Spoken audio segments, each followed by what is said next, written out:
What's up everyone, how are you all?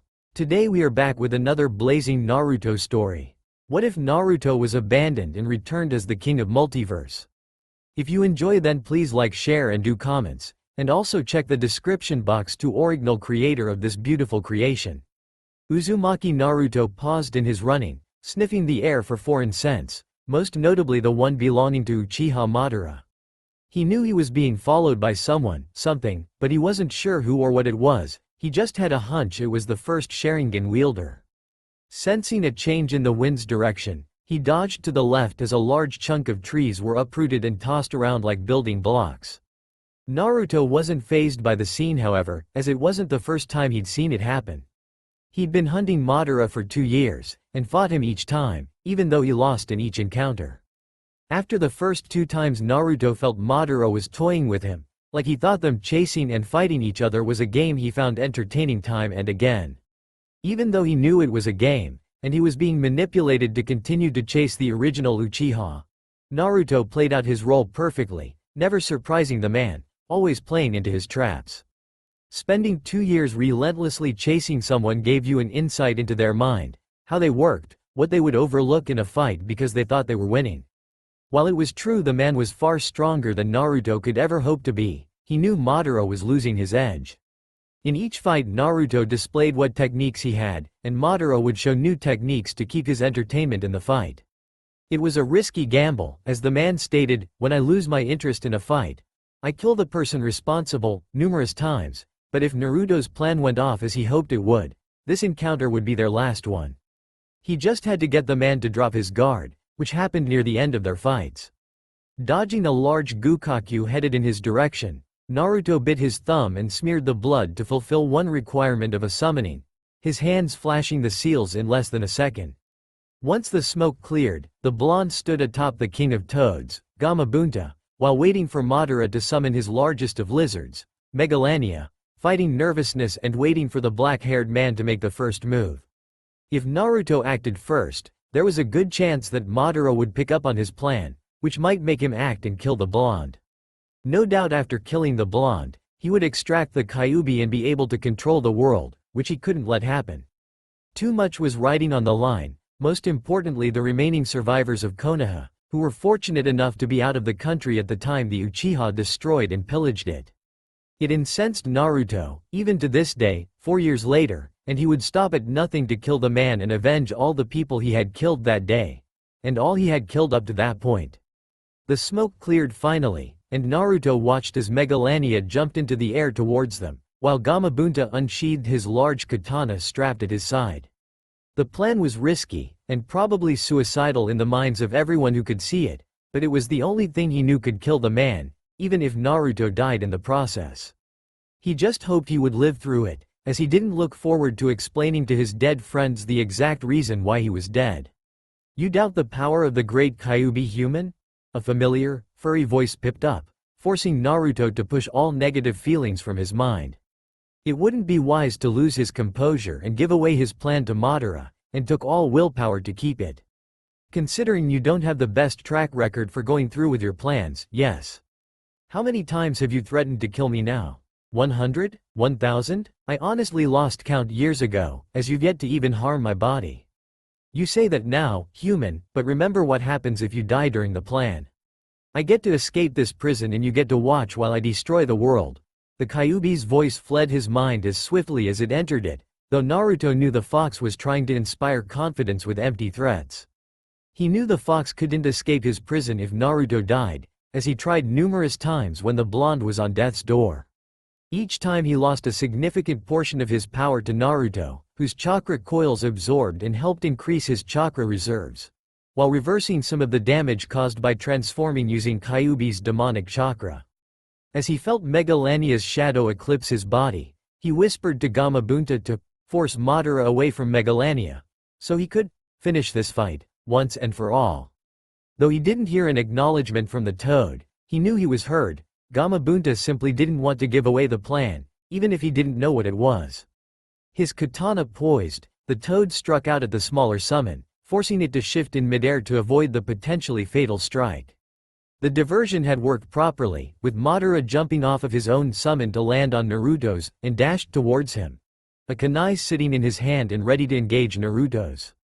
It didn't, however, as the blonde used a kawarimi to attempt to strike at the mont's exposed back, not surprised when he used his spirit cloak technique to avoid the blow, as he always did. While still under the effects of spirit cloak, which made him intangible and free to evade any technique, he attacked with his own counter, breaking past Naruto's defense and lodging itself in his stomach. Is that all, Uzumaki? I expected more of a fight than this. You're usually so good about putting up an entertaining fight. What's different this time? Coughing up a small amount of blood, Naruto smirked. This time? I'm not playing by your rules this time, Uchiha Madara. This time, you are the pawn, and I'm the king. This time, you die, hands flashing a complicated string of seals, shouting out a strange word in an unknown language. According to Kyuubi, it was a word of power in the tongue of the demons, but he took Kyuubi's statements with a grain of salt, as he tended to exaggerate a bit. The look of shock and surprise on Madara's intangible face was priceless, as Naruto's summon disappeared along with the Uchihas, and in their stead was something very few had laid eyes upon, and lived to tell the tale. Behind Naruto stood the tangible form of the Kyuubi, all 9 tails flexing and whipping in anticipation, watching the 2 bugs in front of him. Naruto didn't seem affected by the appearance of the fox, though it was obvious Madara was, as he tried to escape with a shunshin but was frozen in place with a simple snap from Naruto's fingers. Confusion filled Madara's face at the seemingly innocent act, which caused Naruto's grin to widen. You may have been responsible for unleashing the demons upon this world, Uchiha Madara, but I am the one who wields the power to control them, power you cannot comprehend. While the Kyuubi you see doesn't contain his mind, it contains his essence and each power he was capable of while living. You are, in a short string of words, fucked beyond reason. Another snap of the fingers sent Madara dodging for cover from the Kyuubi's claws, obviously trying to figure out how to stop the personification of the fox demon. Any offensive technique he threw was deflected, or had no visible effect on the apparition, and any time he attempted to get close to Naruto was met with failure as one of the fox's tails blocked the way to him. Even his spirit cloak was useless against him, as it seemed the fox could penetrate his intangible form, despite that not being physically possible. The only thing he felt was left, was the Mangekyo Sharingan, to try and control the demon and force it back into the blonde's mind. Kyuubi seemed to stop after assaulting it with the Mangekyo, which Madara used to get close to the blonde, intent on finishing the fight. Normally he would have fled, but he had a feeling the Kyuubi would hunt him until he was dead, and he knew he wasn't able to run forever. Naruto seemed unaffected by Madara getting close to him. If anything, his smirk grew into a sadistic smile, causing red flags to go up in the Uchiha's mind as he tried to escape. It seemed in vain, however, as he felt himself bolted to the ground from fear. What you're feeling is only a portion of the killing intent of the Kyuubi. If you felt the full brunt of it, you'd probably drop dead, or be extremely damaged mentally. Either way, you'd be helpless and incapable of defending yourself, or hurting other people ever again. But let's perform a test to see what happens when you piss off an ages-old demon, shall we? Without a warning, Madara felt a killing intent unlike any he had before. His mind told him to move or he'd be killed, while his body refused to move out of fear of retaliation.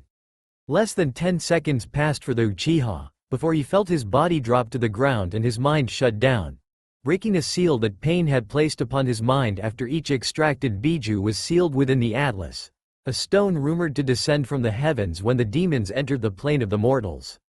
It was designed as a fail-safe in case Madara was killed before he could gain control over all 9-tailed demons, to destroy the world.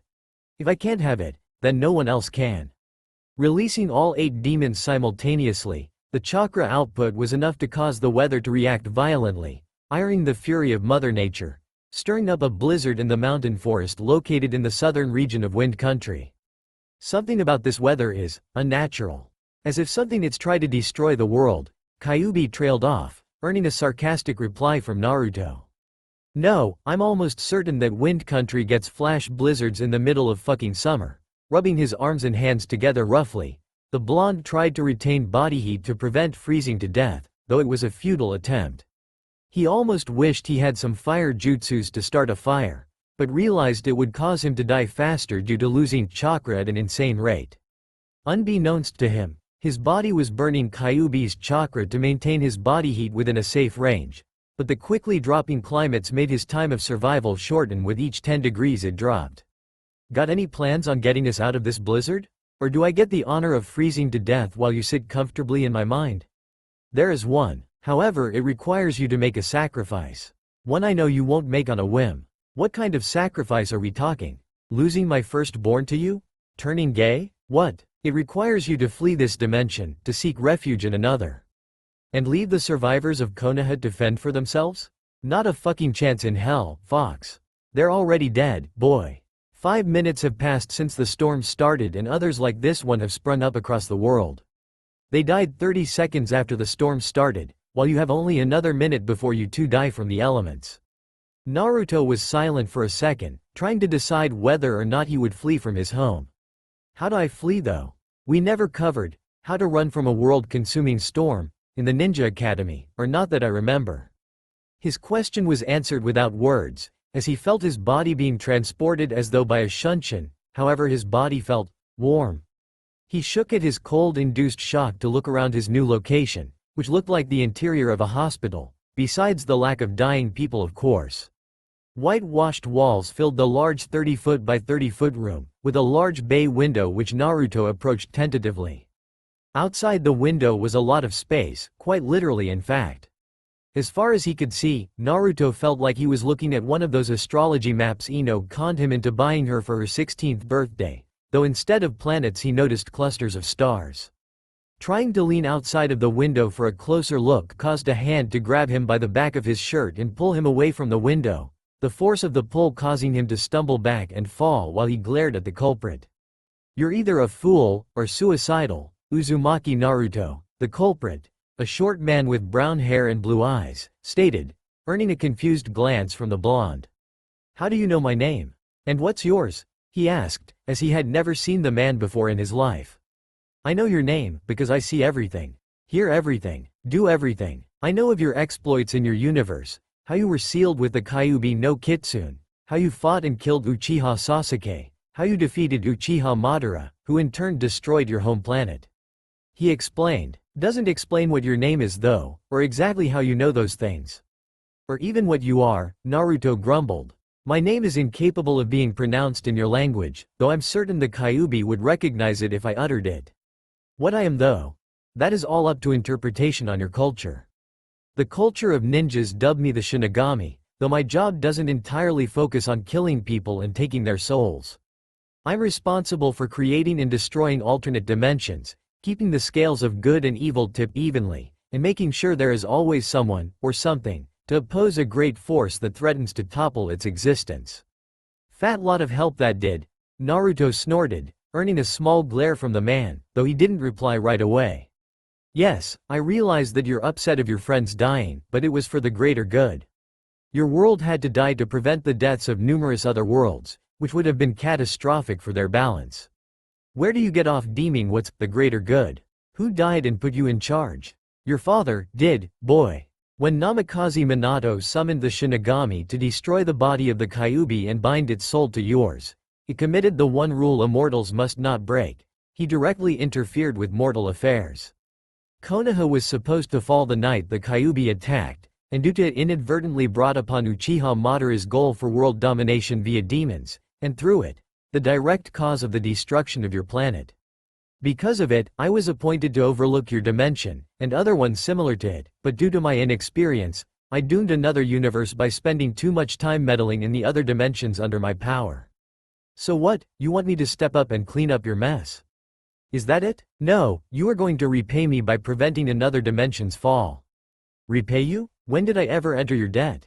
When I prevented you from destroying another dimension when you leaned out the window. The window overlooks all the dimensions under my power, and through it I can see everything that's happening, and manipulate the outcomes of key events to garner appealing results. We cannot directly touch the dimension, not from the window, as it would bring about its destruction and direct all its beings to other dimensions they don't already populate. You make that sound like a bad thing. Because it is. How? I would think that sending people to other dimensions would help their chances of survival, To keep the balance, as you said. It's not that simple. You see, when we send other people to new dimensions, we Shinagami are very careful in where we send them. We can't send them to a dimension where that person is thought to be dead, as it would cause immense backlash in the power scales. Even if a person was neither good or bad, a wild card would inadvertently tip the scales over the edge, and it would cause the dimension to be plunged into chaos. A person who is thought to be able to conquer death, even if they know they haven't, strikes fear into those who are easy to manipulate. In turn, it would corrupt those thought to be incorruptible, and allow one side to gain permanent control over the dimension. Doesn't explain why it's a bad thing to directly touch a dimension from the window. The Shinagami sighed softly, grasping for the words to properly explain the situation. If a dimension is touched, it sends all living beings to dimensions where they either don't live or don't exist. In the case of a dimension where they don't exist, the scales aren't tipped, as a wild card can't exist in a person who was never born. In the case of a dimension where the person isn't alive, they are the wild card which ensures victory for whatever side can sway them to their side. What happens when a dimension is permanently controlled by one side? We send in a group of immortals to cleanse the dimension of every living being, and let the dimension start anew. What happens to the immortals then? They would have broken your number one rule, that being you can't meddle in mortal affairs. They are condemned to that universe, to restart life and possibly stem its corruption another time. Naruto was quiet for a minute, thinking of the implications of the information he received from the Shinagami. Then that means, my dimension was doomed the moment the demons landed, that the sealed demons were allowing Akatsuki run amok and gain control of my dimension. That is correct. I'll do it. I'll prevent another dimension from falling, to repay my debt for almost making your job harder. Naruto resigned himself to his fate, feeling guilty for almost causing insurmountable damage to other dimensions. If he had touched that dimension, he would have the blood of numerous people on his hands, and he wasn't sure he could live with the stigma of being the destroyer of dimensions. Destroyer of ninjas, Uchiha, and Akatsuki. Sure, but not dimensions. That's where he drew the line for mass-scale genocide. Very well. Follow me. Without a word, Naruto trailed after him, where he found him in a strangely familiar room. Why are we in my apartment in Konoha? His first words out of his mouth. Naruto felt foolish for letting the impulse get by him. He had trained himself for years to not cut off other people in speeches, as he learned from the many concussions given to him by Sakura and Tsunade. Because when you enter the new dimension, you will awaken in it. You will be spending the next 3 years in it, and when you finally emerge, you will at the age of 8.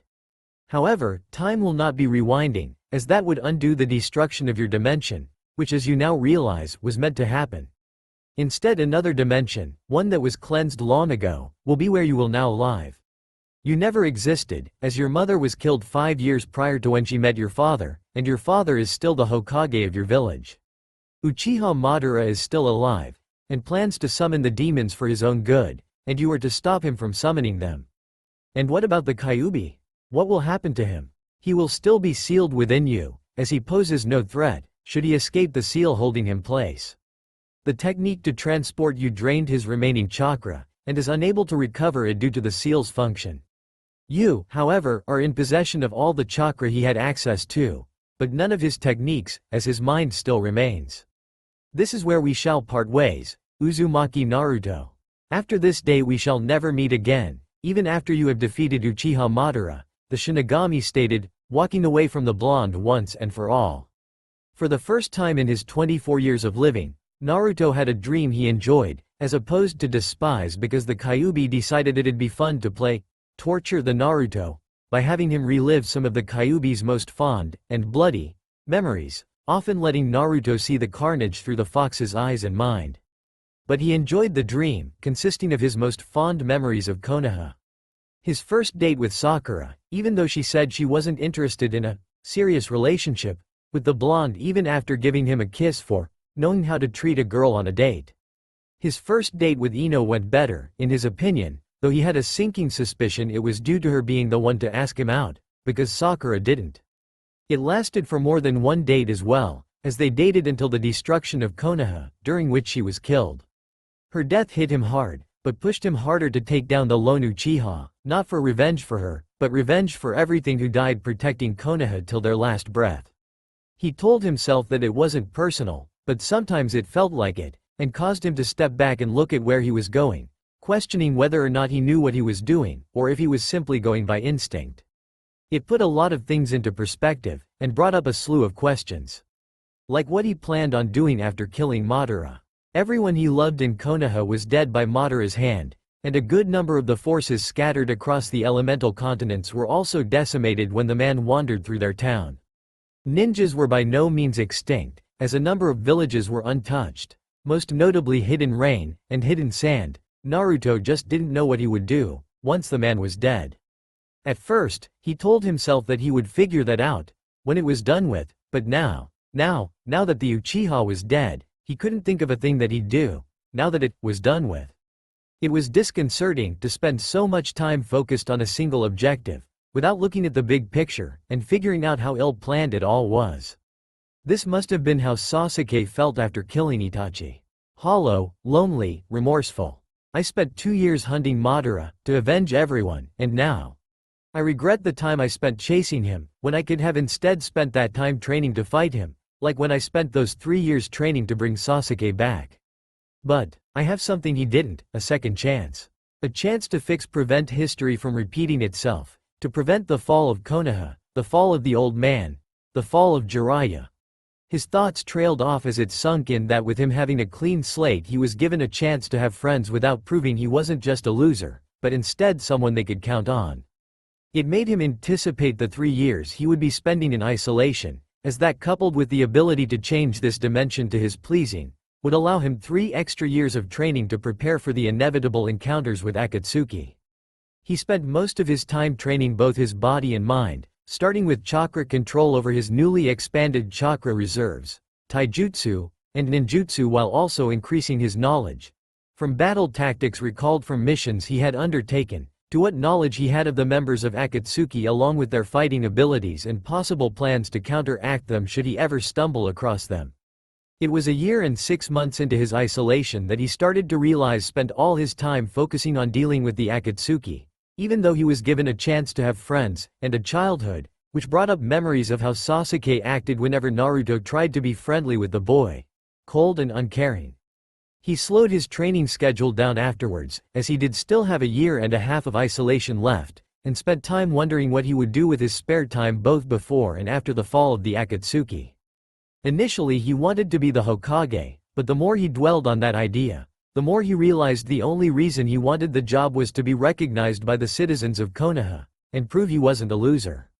Since he was starting with a blank slate, it wasn't as much of a drive anymore, but he figured it would be a good goal to aim for, while he figured what he really wanted to be in the meantime. The more he thought about his future, the more he began to realize how much the world would have changed without demons running around. It would mean the Yondaime would still be alive, and in control, and Gaara would be able to sleep and have a semblance of a family, while Naruto would still be cursed, but for the better. The topic of the Yondaime had never sat well with Naruto, having found out the man was his father 2 years after the destruction of Konoha, from Madara, which made him realize that since he was his son, and a splitting image of the man, he would have to change his look in case he didn't have a son for whatever reason. While the first year and a half seemed to fly by for Naruto, the last part of his isolation seemed to drag by, though like the first part, he didn't notice it, instead dividing his time evenly between training and thinking about the future, trying to take his mind off of what the new universe would be like without demons.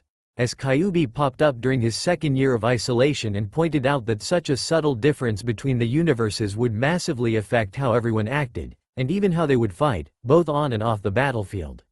It was enough to cause a headache as he spent a few months pondering exactly what would be affected, stopping after he realized that he wasn't a psychic, and thus unable to guess the outcomes of no demons. It was enough to tide him over, however, as he felt the days drag on more and more as he reached exactly 3 years in isolation, stopping his training altogether a few weeks before he would awaken in the new universe. After putting a halt on all training, he began to wonder who he would be friends with and who might possibly be on his team. But like his attempts to guess the events that would happen, he stopped after garnering large headaches, instead deciding to sleep his remaining time away, taking advantage of the fact the current dimension made it so he didn't require food, water, or even air. However, out of habit, he indulged in those items, if only to prevent time in the future to retrain his body to eat when it was hungry, breathe when he needed it, and drink when thirsty. He also didn't require sleep, but chose to do it anyways, as he enjoyed the time spent asleep, as it provided an escape that training couldn't, one in which he could do what he wished, without consequences. The day before he was to appear in the new universe, he took a moment to look over his body, noting that it had aged in isolation without him paying attention to it. Visualizing a mirror within his mind, he watched as a full-length one appear before him, noting he had short brown hair, blue eyes, and stood just over 4 feet tall, though the brown hair looked the oddest on him. The brown hair was my doing, boy, Kyuubi pipped up at the brunette's observation, taking him slightly by surprise, as he hadn't heard from the fox in over a year. Why? He asked simply. Because, your resemblance to your father is an uncanny one that would no doubt ruin your plan to stop the Akatsuki. I can change it back, if you so wish though. No, I just didn't expect you to help me, really. Then you have many things to learn about me, boy, not that I'd let you, of course. Naruto was silent, following their conversation, wondering just exactly why the fox would help him, even if it was a small action that would prevent him from being caught over the coming years, but pushed it from his thoughts as the day started to slow down, while he started feeling more tired than he had in the last 3 years. Well, I guess this is where the story of the blonde-haired Uzumaki Naruto ends, and the brown-haired Uzumaki Naruto begins, he stated aloud, as he fell asleep in isolation for the last time, dreaming of things that could be. The first thing Naruto noticed upon waking up, besides the fact he was in a bed that was definitely not his own, was the bright sunlight peeking through the shades, rudely rousing him from sleep, trying to get back to slumberland but giving up after 5 minutes of the relentless sun telling him to get up. Giving up on getting any more sleep that day, Naruto rose from the bed, stretching due to sleeping on a strange bed. He wandered throughout the unusual apartment, which definitely looked to be placed in Konoha as he had a good view of the Hokage mountain. Noting it had only 4 faces etched on it, wondering where the 5th face was, belonging the old woman Tsunade, before it dawned in his mind. He had been transported to the new universe, the one without demons, but still an Akatsuki. A universe where Konoha still stood, tall and proud, unaffected by the decimation caused by the Kyuubi, by the sound, by Uchiha Madara. Where Naruto spent 3 years training and planning to hunt Madara and his lackeys to the end of the world, if it meant that Konoha would still stand if only for 1 more day. But, before he could do that, he had to get to the Ninja Academy, where he was supposed to be at in 20 minutes, and as he didn't wish to be tardy, he left in a hurry, slamming his door shut in the process. He wasn't going to mourn the death of a man not yet dead, and that applied to more than just Iruka. Sakura, Shikamaru, Sasuke, Old Man Hokage, they wouldn't be mourned until they died in this universe, not before. The shock of seeing them alive would definitely impact him. He would ignore it, as he had a chance to enjoy his time with them, after the downfall of Akatsuki. Grabbing the first pair of clothes he saw in his closet, which thankfully lacked any semblance of the color orange and black, he rushed as fast as he dared through his new apartment, and bolted out the door into the once familiar area surrounding his old apartment. Taking a moment to realize where he resided, he jumped from his first-story apartment awning and took off running when he landed, surprising a few civilians but shrugged it, assuming it was a Chunin that was late to a mission. Finding the main street of Konoha was busy with activity, and noticing they didn't glare hatefully at him, just curiously, he jumped to the roof of the nearest building, and continued his race to the academy on the rooftops, briefly aware of the Anbu patrolling the street but paying him no attention. Arriving at the academy with 10 minutes to spare, he took a second to catch his breath, his small body not used to the exertion as it had grown accustomed to the subsistence-free isolation.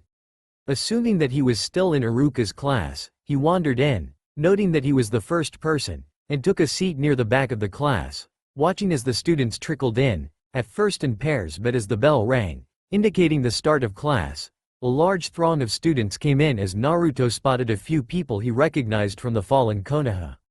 Of the Rookie 9, as they were called, Naruto didn't spot 2 people, Aburame Shino and Hyuga Hinata, but paid it no attention, assuming they were simply sick.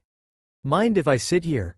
A voice shook Naruto from his observations, looking to see a young, 8-year-old Uchiha Sasuke, indicating to the seat next to Naruto. No, I don't mind, Naruto stated, extending his hand in a handshake. Name's Uzumaki Naruto, yours? Taking Naruto's hand and shaking it, he introduced himself, Uchiha Sasuke. Nice to meet you Naruto, he said pleasantly, sitting next to the blonde as the teacher, who Naruto recognized as the traitor Mizuki, took roll call, taking note that Shino and Hinata's name weren't called from the list, making him wonder what became of the two silent ninjas. Deciding to look into their whereabouts at a later date, Naruto pushed them from his mind, as Mizuki introduced himself as their teacher for the next 4 years, and jumped into an in-depth list of what they would cover in the years to come. He started with chakra control, earning an internal groan from the blonde-turned-brunette as well as one from the black-haired boy next to him, earning a slight smile from the dimension hopper.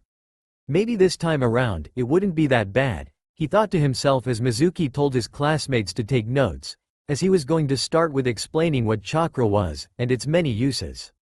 Naruto, however, decided to try to catch the sleep that was robbed by the sunlight earlier that morning, but was rudely interrupted by an incoming eraser, which he deftly caught while stretching, noting a disgruntled Mizuki staring up at him.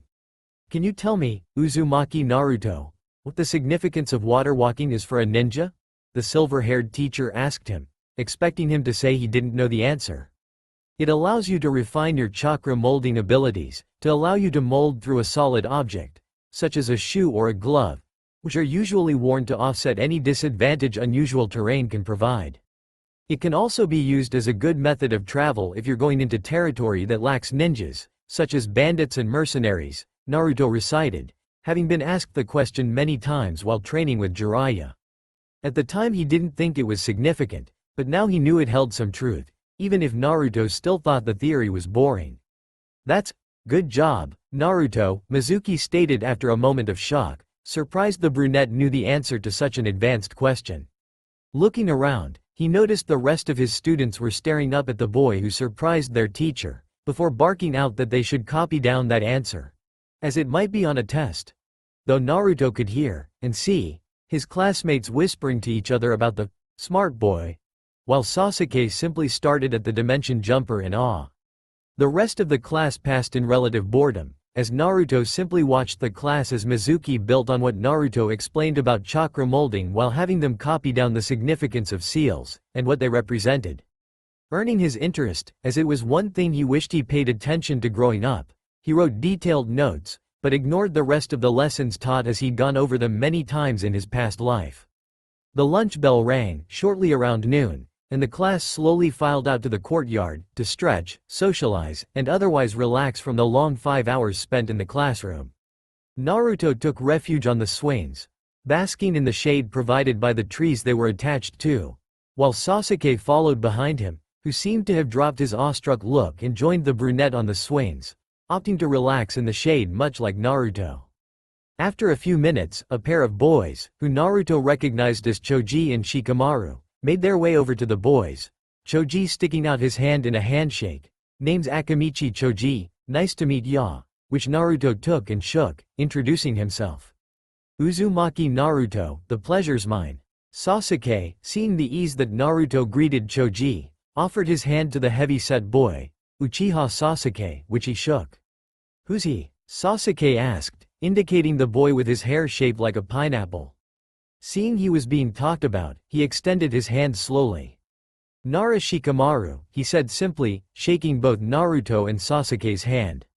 After breaking the ice, the four relaxed enough to start discussing class, mostly Naruto's upstaging of Mizuki with his knowledge on chakra molding.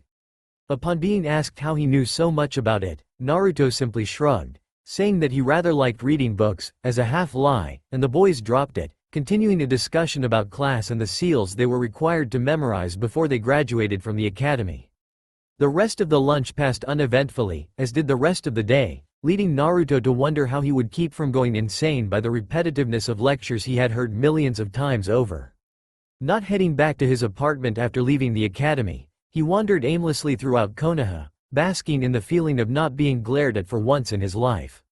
Folding his hands behind his head, he walked for hours until it was almost pitch black, afterwards climbing on top of the Hokage mountain and stared at the stars for what seemed like hours.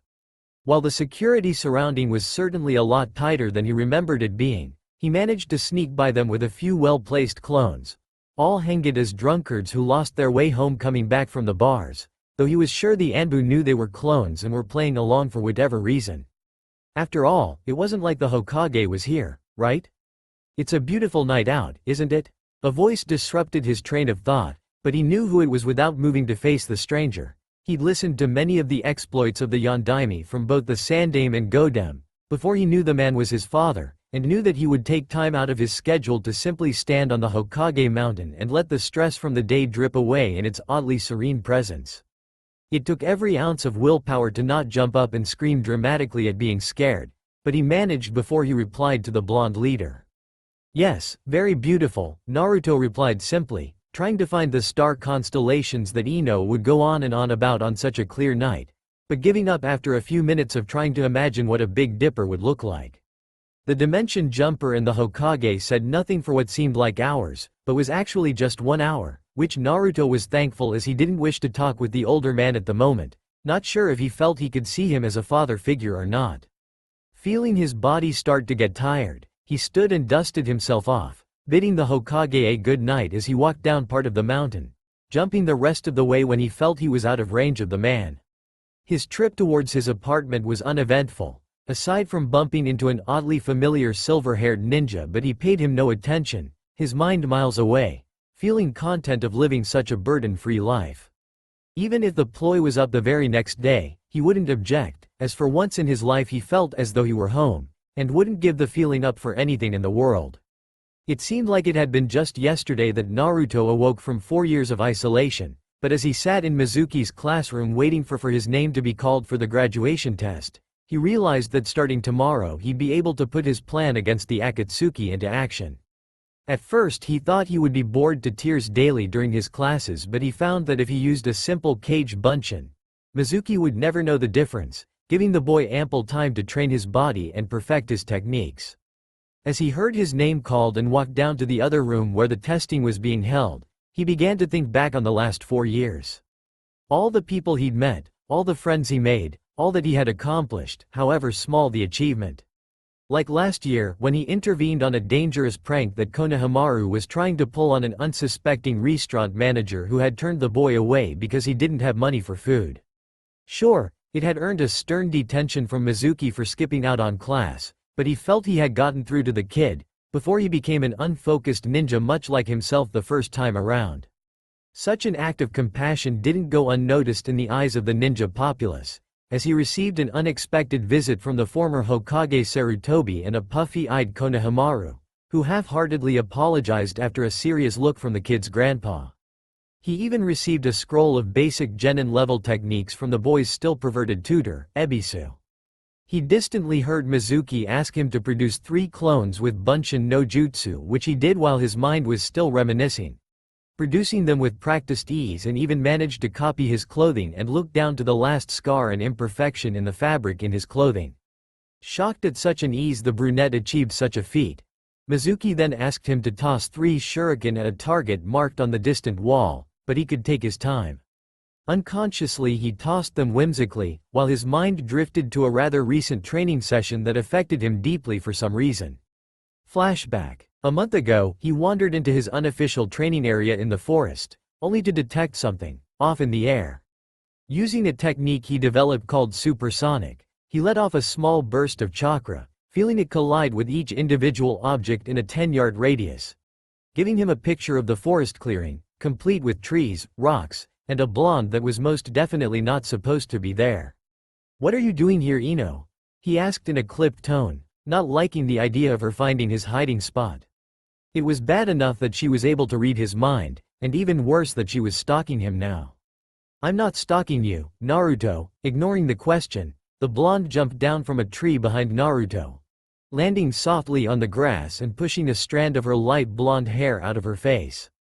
At first he was nervous about being in her presence after he learned of her telepathic abilities, but she assured him that she never told others what she found in another person's mind. Unless she was doing it for a mission, then she was happy to divulge such information. "If you're not stalking me, then what the hell are you doing here?" He reiterated the question, hoping to get to the bottom of the situation at hand as painlessly as possible.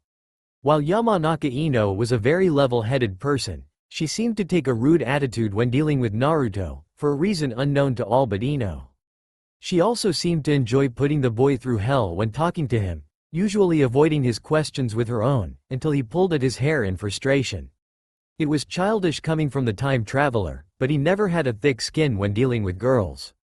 Power-hungry, demon-controlling, psychopathic ninjas? Yes. Harmless teenage girls? Hell no. The real question is why you're here. Not me. I'm just a harmless, little girl who reads minds and can toss you across the room with a wave of my hand, she said sweetly, fluttering her eyelashes at the boy, though he felt repulsed at such an act of overdramatization. Made him seriously consider wringing her neck, though she'd probably see it coming before he got close enough. I'm training. You know, the thing you do to get better at whatever it is you do? But then you wouldn't know anything about that, would you? You just rifle through people's heads and pick out what it is you want to learn, and instantly you can do it, at the expense of the hard training the other person went through to earn it. You're just a common thief that will never amount to anything. Feeling satisfied with himself, he smiled internally with glee, barely recognizing that the girl had launched herself at him in a fury, trying to gouge his eyes out. It wasn't meant to be though, as he sidestepped her attack easily and tripped her with an outstretched foot. Watching as she landed unceremoniously on the hard ground and unhappy with being pinned down with his foot. No matter how hard she struggled to try and move his foot off her back, as it was apparent she couldn't throw him with being able to see him, it remained there, as solid as concrete and just as hard to move too. Don't bother struggling, Ino, you won't break free, he scolded her as she tried to dig herself out from under his foot, earning a sigh from the boy. You don't learn, do you? Every few months you show up in my training spot, and talk down to me. Then I spew some lame and stupid comeback which you take serious offense to and try to tackle me. After that fails, you struggle to escape from me, but it never succeeds. Course, I fall into the same damn pattern time again as I rehash the same damn speech about what happened the last time you showed. And frankly, it's getting really old really quick. I could spend my time training and becoming better, and I know you could as well. God knows how atrocious you are at taijutsu. Can't even land a blow on Sakura for God's sake. Really embarrassing, considering how she can't even avoid a shuriken from 10 feet away. Ino stopped struggling to escape after the first minute of him talking, realizing he was right about attacking him every time he pointed out a flaw in her. She had to admit she did the same thing, except he wouldn't attack her if she pushed him too far, he would just run and take it out on the trees in his training area. At first she thought he was scared of her, as most guys were, but she realized after watching him trounce Sasuke in a mock spar he was fleeing because no matter how angry he got at her, he wouldn't strike her.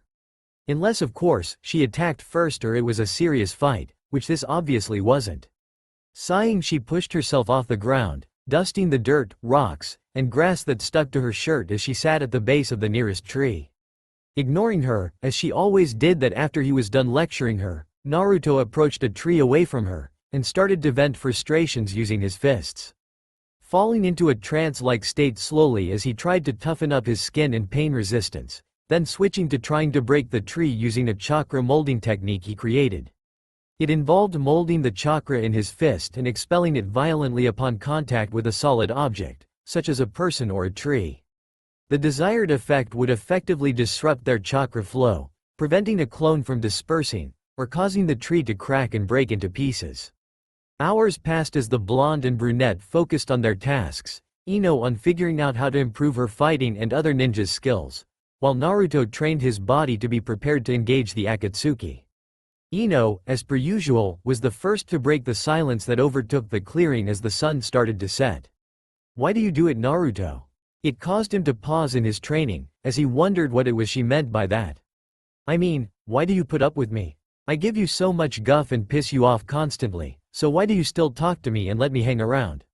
Walking away from the fourth tree he had demolished in his training, he sat across the blonde, who stared at the forest floor blankly, drawing ineligible figures in the dirt absent-mindedly. Why shouldn't I, Ino? Sure, you piss me off a lot, but you never do anything horrible enough to make me stop being your friend. Ino scoffed at the word, friend, though Naruto didn't make mention of it. It wasn't rare for the girl to display emotion during class, and outside of it, but it seemed with Naruto that he brought out the more vivid emotions out. Like hatred, sympathy, pity. The things Naruto had grown up with, and gotten used to growing up as the bearer of Kyuubi. I'd hardly call us friends, Naruto. Friends aren't at each other's throats whenever the other mentions something they don't like. Friends don't vow to gut each other, and actually mean it. Friends don't do a lot of the things we do, Naruto, she sighed sadly. It wasn't that she didn't appreciate the boy for what he did to her, and for her, it just was complicated. All her life she had grown up with other people in her head, and she was fine with it until she met him. Cliched as it sounded, she was a quiet girl, the one everyone talked about but never talked to. Then she met him not 2 years ago, and it seemed to go to hell in a handbasket, as things started to go from bad to worse for her. Her parents grew more worried for her and her advanced bloodline, though it was understandable as 3-year-olds don't learn to read minds and throw things across the room when they didn't get to sleep with their teddy bear. Her abilities were shocking to her clan, but they took in stride and were proud of her abilities, as proud as she was of them. It was just hard for her to go to school day after day, knowing the answers before the questions, knowing the teachers' thoughts about their students, of her, and knowing the dark secrets of her classmates, however silly or serious they might be. She was surprised time and again that she hadn't ended up in a psychiatric hospital from a nervous breakdown with all the mental torture she'd been unwillingly inflicted with. Quit the pity party, Ino, you're starting to make me depressed, which is never a good thing. I assure you that. Naruto tried to rain on her parade, though that comment seemed to only incense the girl even more. Why the hell should I do what you say? You're not my father, so don't try to tell me what to do. I mean, it's not like you can read the mind of everyone within a 20-foot radius without control over it. You can't even take criticism from a girl, for crying out loud. Where do you get off telling me what I should do?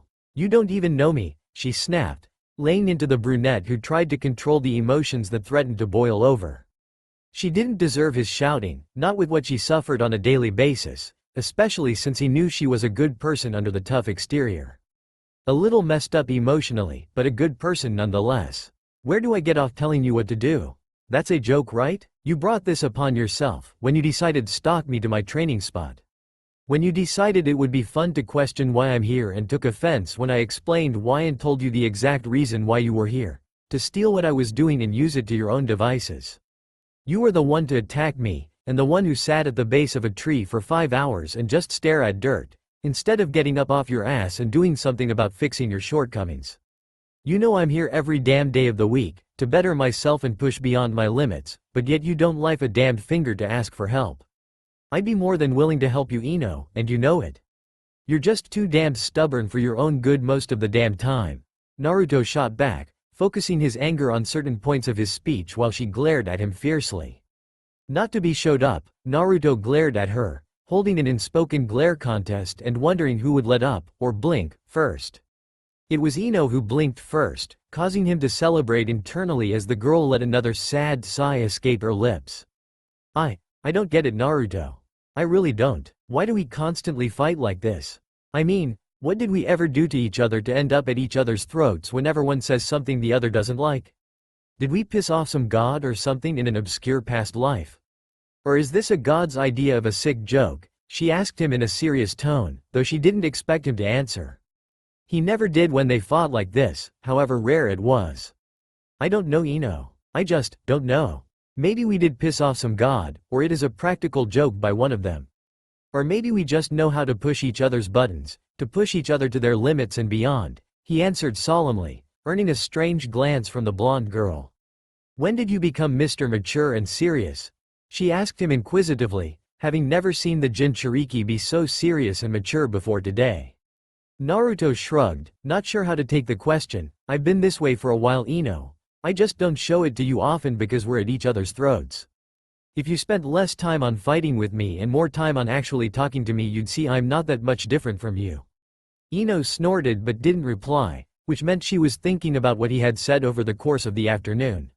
Whether or not she took his words to heart, however, remained to be seen, but he had a feeling she would for once. Without another word, she stood up and walked away from Naruto, not wishing to worry her parents more than she already had by staying out until it was dark. End flashback. The memory drifted from the front of his mind as he regained focus on the present, zoning in on the final test for graduation, using Henge to transform into the instructor. Focusing a small amount of chakra on the seals, Naruto successfully transformed into Mizuki, though he knew he was able to. Henge was something he'd perfected over the years with Jiraiya, though he didn't use it much against the Akatsuki. And since a number of their members were able to see through a henge, it was useless to use to sneak up on them.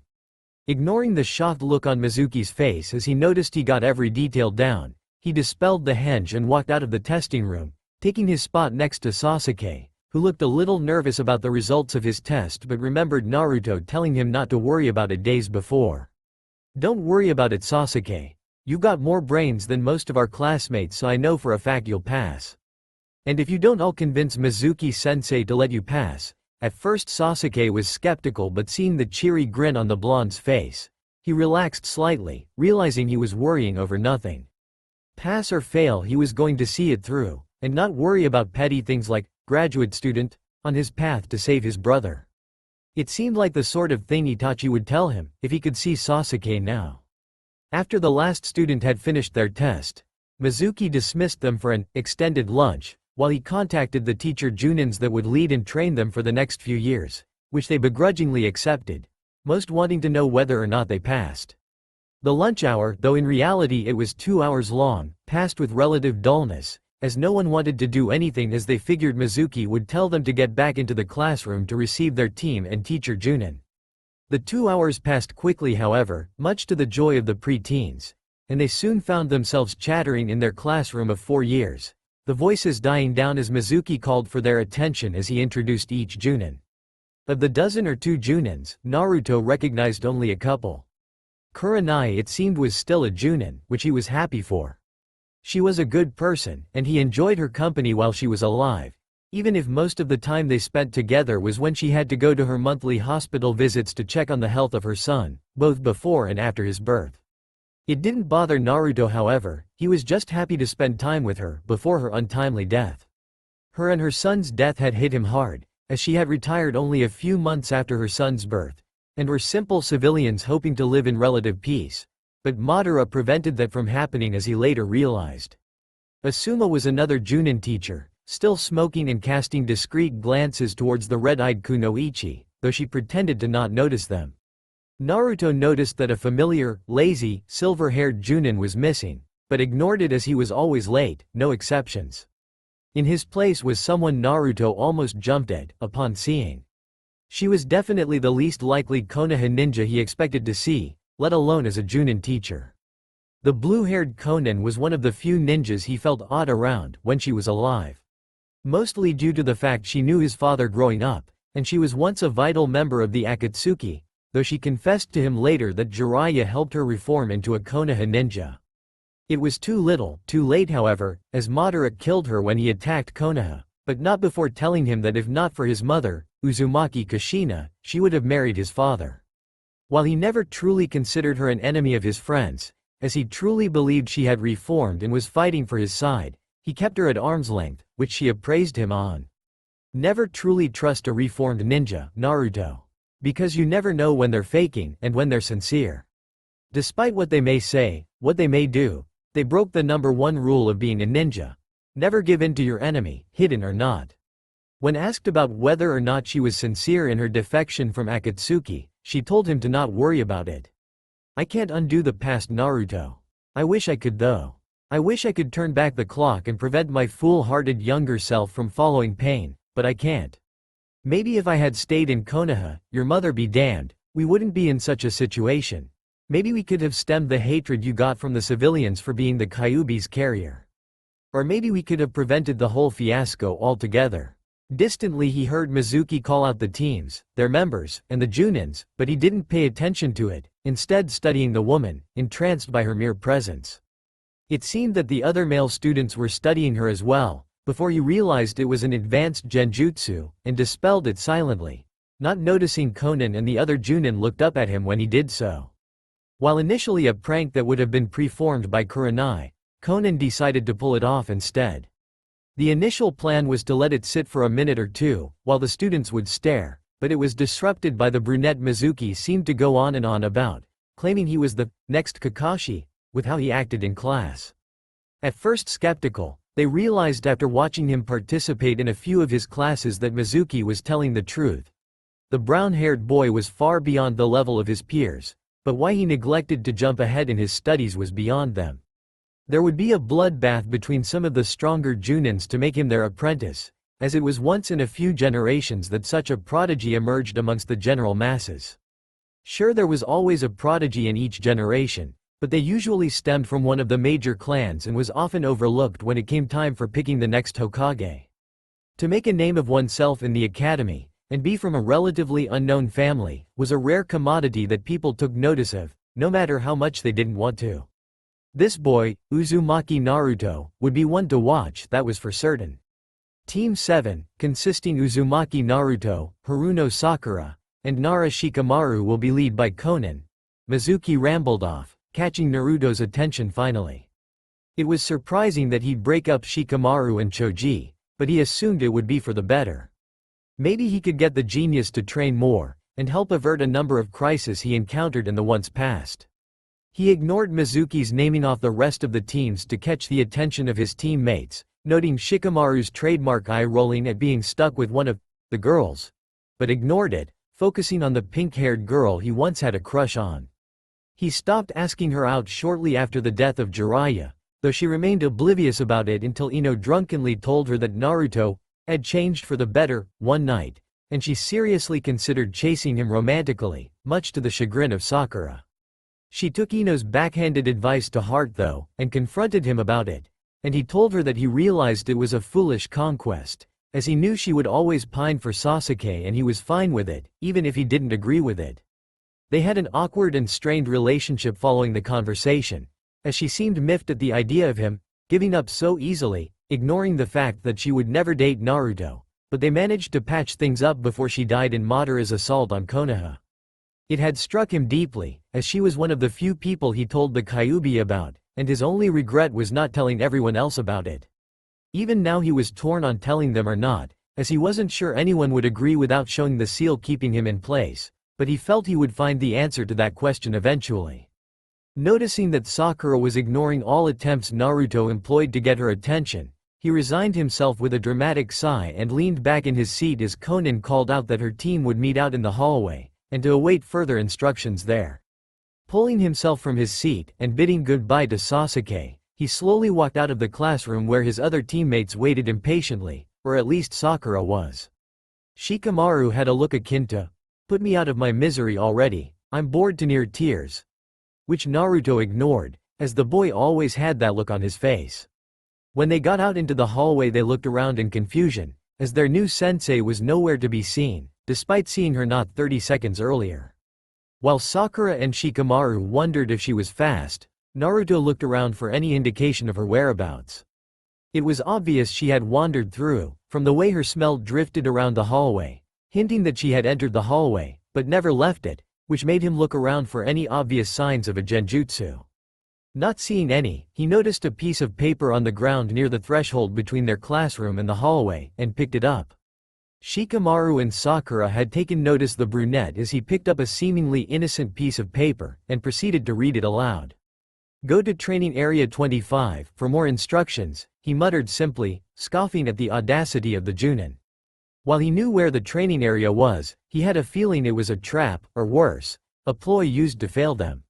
Most Junin senseis would give their students a simple test that required usage of all skills they developed in the academy, but there was the occasional Junin that wanted to mess with the minds of their students, and make them think outside the box, as they put it. Konan was obviously no different, though it was hardly a surprise to the dimension hopper. "What do we do, Naruto?" Sakura asked softly, eyeing the paper cautiously, as though she expected it to become mobile and attack her. It wasn't out of Konan's skill range, or at least the Konan Naruto remembered, but he doubted she would do it against a pair of genins. It meant something to the blonde that Sakura would question an order from a Junin, especially an ally, as it meant she wouldn't be as useless in a team as she was the first time around. Or rather, she wouldn't be useless for 3 years, like the Sakura of his dimension. "What do you think, Shikamaru?" The brunette ignored her question, asking his friend instead. It wasn't that he didn't value her opinion, he just didn't know her that well, and by extension he didn't know her capabilities when it came to critical thought, while he knew Shikamaru's considerably well. The brunette didn't answer for a minute, but judging from the frown on his face he was thinking. Finally, he answered, she expects us to follow the instructions to the dot, but we don't even know if they're authentic. For all we know it's a trap to kill us, though I doubt it. As he finished, Naruto caught a whiff of the familiar scent of Konan, freshly folded origami and melons, giving him the impression the genjutsu was designed as a test of faith. Then we won't go the training area, if she intends to kill us, or send us on a wild goose chase, Naruto announced, a bit loud for dramatic reasons, but it achieved the desired goal. Very good boy, though it took longer for you to crack the meaning than I had hoped. Just goes to show you can still be humbled against someone as pretty and beautiful as me, no? Konan pipped up from behind the group, scaring the three and causing Sakura to jump in fright. It was clear it was just a dramatized event, as Konan tried hard to not laugh at the three's pitiful expressions. Rooftop, 5 minutes. Be there, as this is the real deal, she said, disappearing in a flurry of leaves, much to the awe of Sakura and Shikamaru. They didn't say anything to each other as they ascended the stairs to the roof, nor did they say anything when they got to the roof and watched as Konan was creating origami as they sat patiently in silence, never disturbing her as she worked. After 5 minutes she placed the finished origami inside her hip pocket, her students sitting up in attention at the change in actions. You've learned the subtle art of observation and patience, both great traits for being a successful ninja. If not for them, I have no doubt I would be dead, many times over. The fact you three have mastered it is proof that future generations of ninja aren't as doomed as I initially thought. I'm going to be truthful with you three. I expect great things from you. You were chosen to be placed on my team, otherwise I wouldn't have bothered volunteering to take a team this year. To be honest, I considered retiring last year, as I haven't had a real challenge in years and I feel like settling down. But I decided not to at the last moment, and it seems my intuition will pay off, if I have anything to say about it. My name is Konan, what are yours?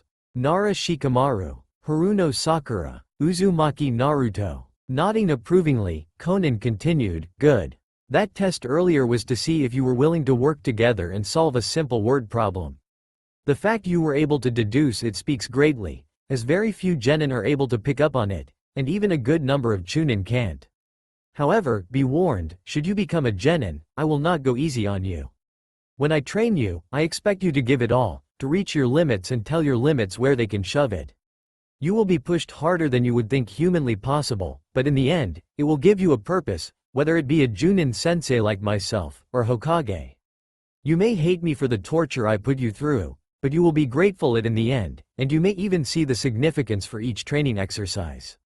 Excuse me, sensei, but what do you mean, should you become a genin? Sakura asked, voicing what the boys thought but wanted to see her ask.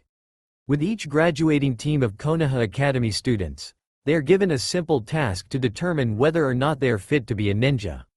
You three will be expected to meet back at the academy tomorrow, at 9 a.m. sharp, to partake in your task. It is nothing lethal, but will push you to make difficult choices, which you will face in the field, far away from Konoha, and sometimes in your own backyard. I will not lie and say that it is a cakewalk, as there is always someone stronger than you, faster, smarter. But with each enemy lies an ally in wait, who will put their lives on the line to assist you in reaching your ultimate goal, your destiny. And in exchange for helping you, they will expect you to help them, and you will, because it is only fair, and the right thing to do. So go home, you are dismissed for today. Prepare for your task however way you will. After tomorrow, if you are successful, you will be proud ninjas of Konoha, and there is no greater honor than that. Naruto leaned against the outside wall of the academy, idly wondering when his future teammates were going to show up. He'd been up all night, excited and nervous for no particular reason, and as such couldn't wait to test himself and his team against the final test to become a genin. While not arrogant or egotistical about his abilities, he felt he'd been holding himself back the last few years in the academy, choosing to stay with his friends as opposed to jumping ahead and raising through the ranks faster. Initially he'd done it so he could get an idea of what his friends and allies were capable of, but he realized he was just making up excuses to go through his academy years to pass what he initially put off the first time around, deeming it a waste of time. Now though, he realized what a large mistake he had made, possibly stunting the growth of potential allies simply because he couldn't bother teaching them how to use more advanced chakra molding and training techniques that would have given them a push in the right direction. Vowing to make up for the unintentional mistake, He planned what he'd teach his teammates at the first chance, though he was unsure of what they were capable of. Maybe the final test to becoming a genin was the key to figuring out their potential, and through it, the map to training them to help him destroy the hidden sound in Akatsuki. Watching Shikamaru and Sakura enter his field of vision, which he had enhanced with a few subtle tweaks in the chakra coils within his eyes, he walked towards them, to meet them and get the day on with. Ready to become graduate and become genin? Naruto asked cheekily, noting their tired expressions. It seemed that they weren't the only ones up all night long, worrying about failing and staying another year in the academy. As Naruto spotted, the other teams had all members on the brink of exhaustion from the lack of sleep, though it didn't faze the dimension hopper. He'd faced tougher enemies in his time, even a Sakura turning down his request for a second date, and he was confident he and his team would be able to emerge victorious from whatever task was given to them. Sakura simply glared at the brunette's cheerful demeanor, as though his career wasn't riding on the line, while Shikamaru ignored him, though he didn't feel put out by their attitudes. He knew they would no doubt be stressed out by the task, and no attempts at cheering them up would work. "Ah, good to see you had the grace to show up," Conan called out to three as they entered the courtyard of the academy, where younger students and the school teachers sat on the sidelines of a crudely designed fighting area, watching intently. "Sensei, what's the task we're supposed to perform?" Sakura asked timidly, though Naruto had a sinking feeling what her answer was going to be. "Oh, it's not too hard. You just gotta fight off a Junin for 10 minutes, a cakewalk really," she stated flippantly, watching Sakura and Shikamaru's eyes widen in realization. Naruto's mood remained unchanged, besides letting a dark chuckle escape his lips, earning a raised elegant eyebrow from the older woman while his teammates looked at him strangely. "Just a Junin, you say? I can't wait," he muttered with a slight grin on his face. In truth, he was looking forward to the mock fight. Even if the judges expected each team to fail, which was obvious as it took a squad of Chunin to take on a single Junin, he wanted to stretch his muscles and see how he fared against other Junin of Konoha. "Despite all the claims of your teachers, I doubt you'll last no more than a minute against him, boy," Conan told him coolly, hoping to make him doubt himself, or get him to overestimate his abilities. 5 minutes, I'm thinking," Naruto shot back without a thought, earning another raised eyebrow from the Junin. 3, 4, 3.5. No more, no less. Wanna make a bet out of it? Naruto propositioned suddenly, confusing his two allies. They knew he was strong, the strongest in their class, but no one could take on a Junin straight out of the academy, right? "How much?" Conan asked simply. "Doesn't have to be money," he told her just as simply. "Okay then, what do you want to bet? What do you have?" He eyed her curiously while she thought about the question carefully. "What do you want?" She narrowed her eyes dangerously, taunting him silently to name something devious that he wanted from winning the bet. While not above using her body to get what she wanted, and needed, for missions, she drew the line at using it for bets. She had some decency, unlike a certain snake-wielding Junin she knew. "You're too old for me to want that, Grandma," Naruto jabbed, watching her visibly flinch. It was a well-known fact that while she was a reliable woman, Conan was incredibly vain about her looks, even to the extent of violently torturing her enemies if they made a bad mention of her look, which made her a deadly enemy. However, she didn't pull any punches towards any allies who made light of her looks, as Naruto had noticed many times in the past when a foolish Chunin had misspoken and emerged with many superficial paper cuts that would make him choose his words carefully next time he was around her. "Fine, you win, I'll teach you a few techniques you might find interesting. However, if I win, you will admit that I am beautiful whenever I speak to you," she snapped, agitated. She'd promised not to inflict great bodily harm on her charges, but by day 2 she was already close to breaking it. If not for the fact she knew the boy didn't personally know the Yondaime, she would have assumed Naruto had been paid to push her buttons. "Okay," he accepted simply. Watching a group of leaves materialize in the yard and form into the very noticeable form of the copycat ninja. Announcing simply that all teams had 10 minutes to defeat him, at the same time, he gave them 10 seconds to register before knocking out 2 teams to get the rest moving. Sakura looked terrified at the ease the older man used to defeat the 2 teams, though she calmed down after realizing it was simply an illusion. Kakashi hadn't moved from his spot and instead had his hands in his pockets while lazily watching the terrified children run around like chickens with their heads cut off. "What do we do?" She asked, noticeably less timid than the day before. We let his illusion run its course, sort out those who are unfit to continue as ninja. It was a rather blunt and shocking statement coming from Shikamaru, who watched the scene carefully. He had tried to disable the man using one of his subtle shadow techniques, but it failed, leading him to believe it was a clone standing there, and not the real thing. Good deduction, the Junin's voice called from behind them, forcing the two preteens to turn and face an incoming punch aimed at Sakura. It was blocked at the last second by Naruto, however, who reared back and punched him, though it had no visible effect. You're not as strong as your teachers made me believe, boy. Probably got by using illusions, Kakashi said, more to himself than to Naruto. The brunette simply smirked, however. One thing you'll learn about me, old man, is that underestimating my abilities will always lead to a very humiliating death, he said as the Naruto clone disappeared in a puff of smoke, earning a raised eyebrow from Junin as he scanned the area for his chakra signature. Let's see, he's not to the south, east, north, or west. Nor is he below me. Which means he's above me. He trailed off, looking up and expecting to see the brunette falling towards him, in an attempt of a surprise attack from above. When he didn't see him, he took more time in reassessing his location and the people in it. The academy students were watching in shock and awe at the ease the genin were being decimated by a simple illusion, though they thought it to be real, while the teachers all looked and acted normal. He ruled out the Junins on the simple idea that even a prodigy wouldn't be able to subdue a Junin in record time and be able to emulate their mannerisms perfectly. Which left his teammates. Hey, took y'all long enough. You got Alzheimer's or something? Would have thought a Junin of your caliber would have been able to figure it out without a second glance. Guess I overestimated your abilities a little, Sakura taunted slightly, dropping the henge to reveal it was Naruto, or at least a clone of him. Kakashi was curious as to where, and how, the boy learned the forbidden technique, but he didn't let it worry him. Not as much as how he was able to play Kakashi so much anyways, even if it was simply a clone as well. Don't bother looking for him, they're hidden well, so he can fight without any pressing distractions. Naruto, or a clone, called from behind him as Kakashi lazily turned to face the brunette. He was getting closer and closer to using the Sharingan out of irritation and annoyance, as it was supposed to be a simple show of force, to judge who could keep the illusion off the longest before succumbing to it.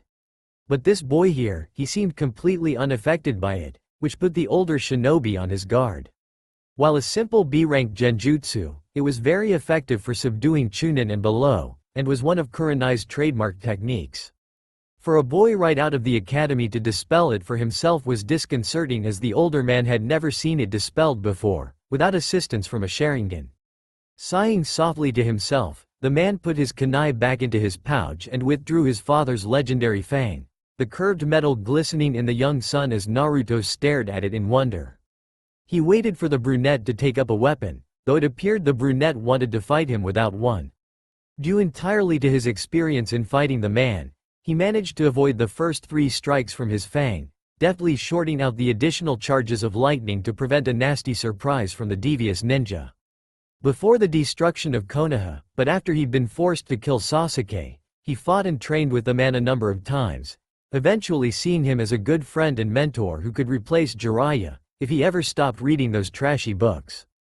Another 2 blows were blocked, though noticeably slower as he realized his concentration was waning in the fight.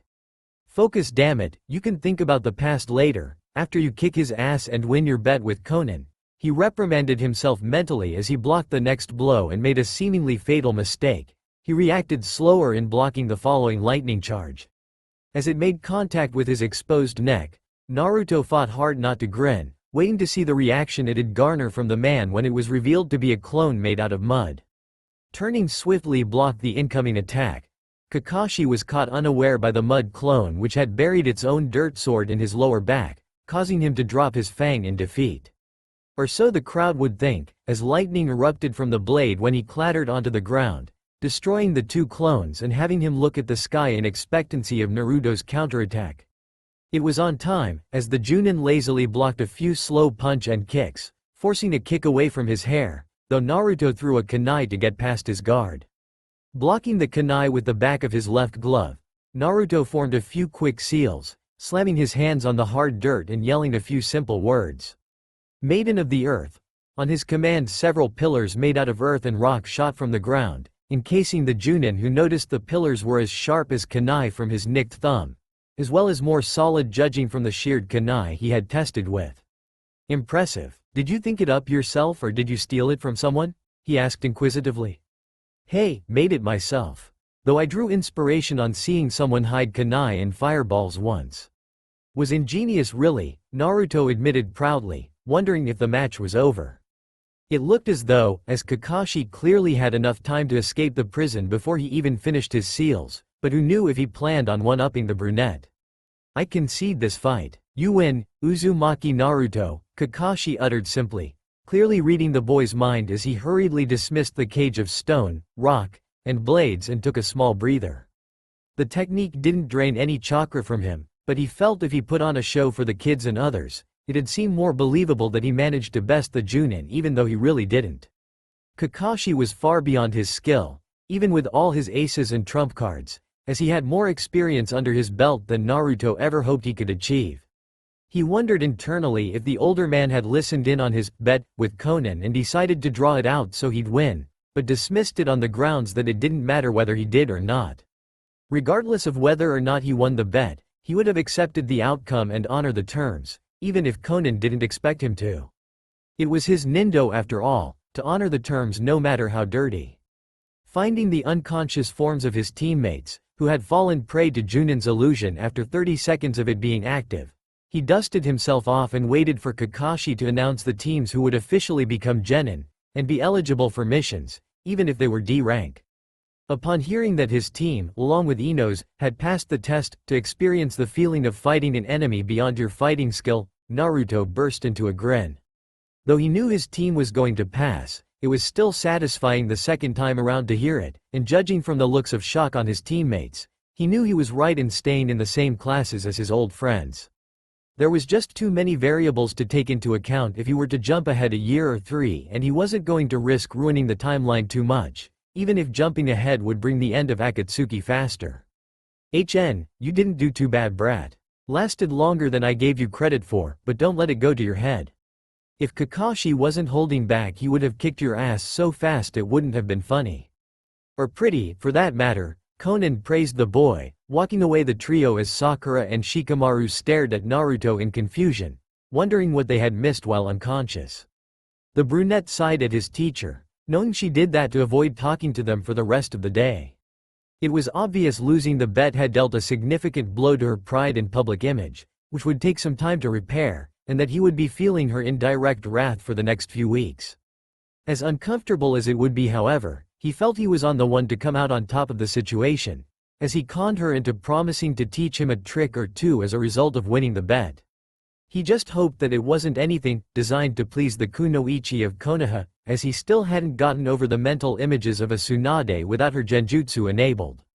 The next few days passed with relative boredom, aside from the fact that Conan seemed intent on ignoring their team, that is.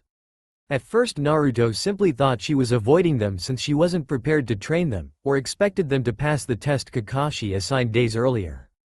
But as he thought about it more, he realized he barely knew this universe's Conan, even if his feelings for her remained what they were in his home universe before she was killed.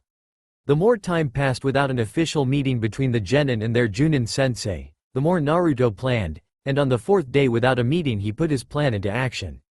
It was a relatively painless process in getting Shikamaru out of bed and out of his house. All he had to mention was he could teach him a thing or two about clouds, and the boy never moved faster than Naruto had ever seen him. Suffice to say, it was a rather jolting ordeal, and made him wonder if Shikamaru only moved slow because he wanted to mess with people's perceptions.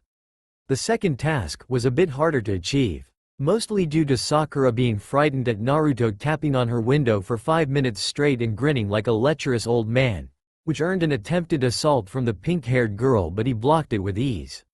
Telling her he was going to train Shikamaru and wanted to know if you wanted to be trained too, and she told him she wished to, after a minute of silent thought.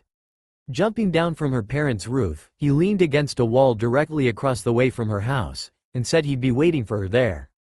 10 minutes later, a rather flustered-looking Sakura dashed from out of her house, hurriedly running a comb through her soaking pink locks until Naruto told her to stop. Before she could protest, the brunette held up his hand to silence her, which worked. Trust me, in about 2 hours your hair will be dirty again. And messed up beyond belief. A comb's not gonna fix that. No matter how much you argue it will, he stated, walking away from the preteen with his hands folded behind his head. But I look ugly when my hair's not straight, Sakura whined childishly, pouting for effect. Naruto turned his head slightly and looked at her through the corner of his eye. If your looks matter so much to you, then you should quit being a ninja and find some other non-hazardous career, he replied harshly, not stopping his pace while Sakura jogged to catch up with him, her comb forgotten in her hand. What about Konan-sensei then? She looks like she spends more time on her looks in a day than I do in a week. She asked in an arguing tone. The difference between you and her, Sakura, is that she is one of the strongest Junin in the village. And one of the most feared in the shinobi world. Sakura was silent for a few minutes as they traversed the empty marketplace of Konoha, hours before the major foot traffic would begin. Say, Naruto, how do you know so much about being a ninja? He looked at her with a raised eyebrow, wondering when the pink-haired girl was so chatty. In the academy she was one of the quietest girls in their classroom, never talking to anyone that wasn't Kiba or Ino. But now, it seemed like she had opened up, if only a small bit. It perplexed the boy, but he shrugged it off. So long as she had a drive to better herself, and help others, he didn't care what her personality was like. I read a lot of things. Books, manuals, mission logs, all that. Helps me figure out who to ask for help, and who to avoid in this village. Mission logs? But only the Hokage sees those. Hardly. Outside of B rank and higher missions, any civilian class citizen can look at mission logs. To read B ranked you must be a Chunin, and A and S ranked missions require you to be a Junin. I simply read up on old missions Konan-sensei has done with her teammates and sensei, and made assumptions based off of what was contained in the mission log. And you can't tell me you're so blind to see her vanity. It's obvious from the way she talks and dresses that she holds her looks very highly, Naruto said in a condescending tone, quieting Sakura for the rest of the trip as they progressed towards the training areas. Upon arriving, Naruto sat against a nearby tree, and indicated that Sakura do the same. What are we doing here, Naruto? I thought you said we were going to do some training, she stated, clearly confused. We are. I'm just waiting for Shikamaru to get his lazy ass over here, Naruto replied, raising his voice so the shadow manipulator could hear him, earning a sigh from the Nara and a slow grumbling from him as he walked over to the duo.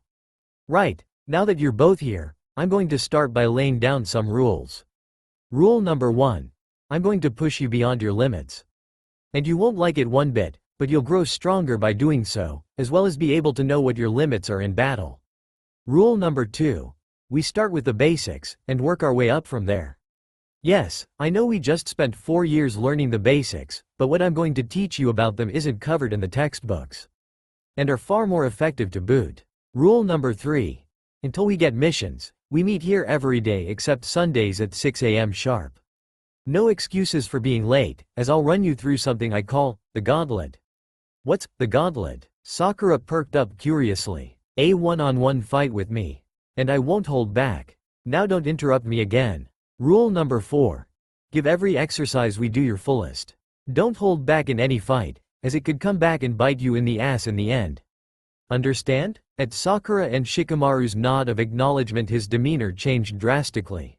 Right then, now since you know the rules, we'll get into the training, starting with chakra and its many uses. What can you tell me about chakra? He asked, directing the question at both of them. They looked at each other in slight confusion before Sakura spoke up. It's the immaterial form of blood, vital to the life and existence to every living thing, she recited from memory. What is considered a living thing, then? In your own words, of course. She looked slightly taken back by his question, but thought about it for a moment before answering, humans and animals. What about trees, plants, water? Would you consider those living? No, they're not. Naruto turned to face Shikamaru directly. Do you agree with her answer? He looked and thought for a minute, before nodding slowly, not understanding the meaning of his question. While he considered plants and such to be living beings, he wasn't able to wrap his mind around the concept of a tree or water having chakra, or not in any way that made sense to him, that is. You're right, in a sense. And wrong in another. While you're right that most things aren't living when you compare them to humans and animals, they are technically living. However, plants, water, trees, and other creations do hold chakra, and have chakra coils. They're just less complex than a human or animals. But most of that is irrelevant, as it'll be a long while before you can hope to use rocks and such items in a fight. They looked confused at first, but as he explained it in detail they slowly began to wrap their mind around the concept, even if they were skeptical of it. Good, now can you tell me what chakra can be used for? The rest of the day passed with Naruto lecturing them on various concepts covered in the academy, the uses of Bunshin no Jutsu, Kawarimi, as well as the various affinities and what they represented in regards to personality. Fire indicated a temper, water hinted at a calm persona, earth foreshadowed patience beyond years, wind represented a free spirit and spontaneity, and lighting voiced rashness. When asked how they could find out their element, Naruto withdrew 2 small pieces of paper from his weapon pouch, and told them to channel chakra into it, and it would indicate their affinity. Shikamaru had an earth affinity, which Naruto figured he would have. Sakura was surprisingly a lightning affinity, which shocked the trio as most would have assumed she'd be a water affinity, but it seemed they were wrong. The pink-haired girl seemed embarrassed at her affinity, but Naruto assured her there was nothing wrong with being lightning-oriented, as quite a few powerful ninjas turned out to be lightning-oriented. While a half-lie, it seemed to raise the girl's spirits considerably, prompting her to ask him when she'd get to learn techniques pertaining to her affinity. It'll be a bit before I teach you guys any kind of advanced technique, as a lot required chakra control and refinement beyond genin level. But that doesn't mean I won't teach you useful things, you just won't be learning affinity techniques for a while. To be honest, you normally don't find out about affinities until you're a chunin, but since you found out what your affinity is you'll have more time to incorporate it into whatever techniques you want. What exactly are the limits on affinities, Naruto? Shikamaru asked curiously, interested in the prospect of mixing his shadow techniques with earth techniques. The limits are as much or little as you want them to be. You can start a fire by simply channeling chakra through your hand and touching a tree. You can asphyxiate an enemy with the right control. You can even force someone to drown by using the water in their body. Whatever you can dream up, your affinity, and chakra by proxy, can achieve it, given you have the right training and control. What's your affinity, Naruto? The boy questioned, unable to figure it out with his personality lecture earlier. The brunette indicated water or earth, but he also had some wind-like qualities, and was eager to find out. Me? I'm an earth affinity, like Yushika. What can you do with earth, exactly? Naruto smirked, eager to show off some of his skills to his friend. I'll show ya, he exclaimed as he scooped some dirt off the ground and molded it into a ball, similar to the one days earlier. As the ball started to hover slightly, he withdrew a kunai and stabbed it, mimicking his action earlier in the week but with a different goal in mind. Watching in awe as the dirt took on a life of its own and snaked around the kunai, Shikamaru and Sakura were obviously stunned at the control Naruto had over his element, and even more so when the brunette threw the kunai-turned katana at a tree and split it in a single blow. The duo were shocked for a minute, before looking at Naruto with a sense of reverence on their faces, clearly impressed by his show of force. Are we going to be able to do that, Naruto? I mean, the adding our element to weapons, Shikamaru asked, slowly getting over the shock at the display of power. In truth, Naruto could have made it pass through a few more trees without much effort, but didn't want to lead on how strong he was too faster. Yep, however I'm not sure exactly how all the elements do it. So you'd have to find someone who has a lightning affinity, Sakura. For the details on harnessing your element, the dimension hopper explained, getting up off the ground to fetch his casually discarded kunai, wiping the last remnants of dirt from the blade, walking back to his teammates while delving into the next topic on his mental list, teamwork. He felt it was something they needed to get mastered to an art, unless they wished for a shortened lifespan, he thought as he felt a pulse of chakra disappear about 50 yards to his right.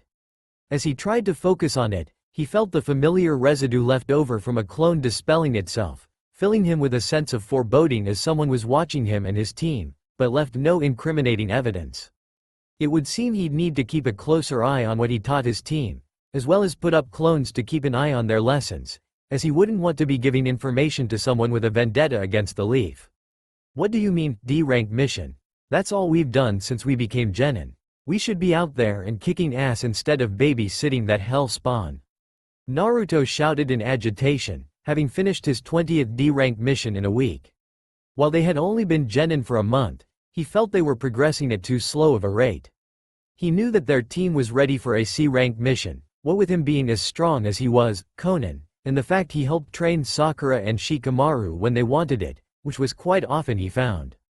But he tried to put off advanced techniques and chakra training as long as he could due to the fact many of the techniques were known to Jiraiya and himself, and could bring up unneeded questions if words slipped out that he knew them. At the current moment however, he knew it would be a good while before they reached the sufficient level to learn some of the techniques, but it didn't ease his worries. He often felt he was being watched during his training sessions, though the person was gone whenever he noticed their chakra signature. It felt familiar to him, but meant nothing as he hadn't learned to notice and memorize chakra signatures until a few months before Konoha was destroyed. For all Naruto knew, it was Gaara planning on assassinating him before the Chunin exams, however unlikely it may be. Even sending in a clone seemed fruitless as the person disappeared before the clone could get within 50 feet of them, giving Naruto the impression they were using a clone to spy on him and dismissing it before they could give away any incriminating evidence as to their identity.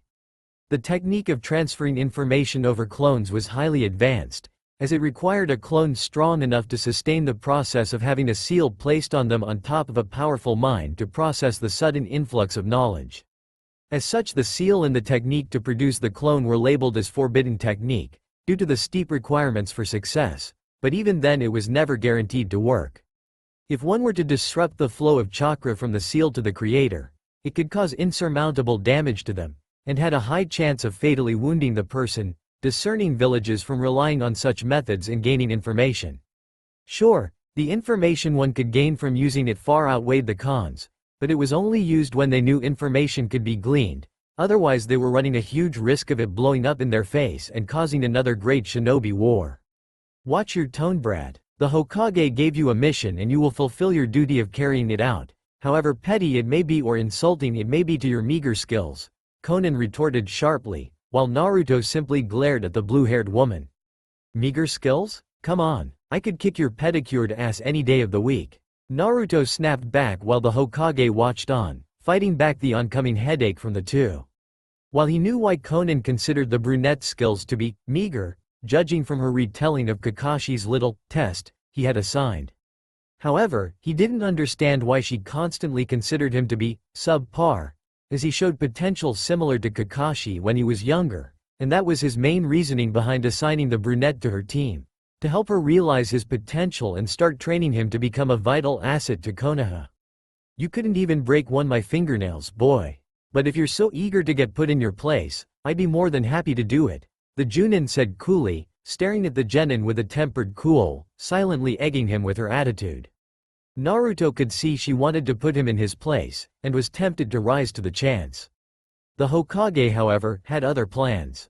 Enough, both of you. If you're going to fight, do it outside. I don't like getting blood on my carpet, and would like to keep it clean. The tension in the room eased up significantly at his statement, though Naruto still glared at Konan, wondering why she doubted his skills. Sure, he dodged the first 3 weeks of official genin missions, but he made up for it by showing up the last week, on top of helping his teammates train to reach their potential. It was rather insulting to the boy that she would still consider his skills meager, in light of his obvious show of force against Kakashi. While the techniques and skills he displayed were of his own design, it was obvious by the way he held the man at bay that he had great potential, or at least that's what he assumed. We have a mission to do, brats, so let's get to it, Konan stated as she walked towards the exit of the Hokage's office. Wait, the Hokage's voice called at the retreating backs of Team 7.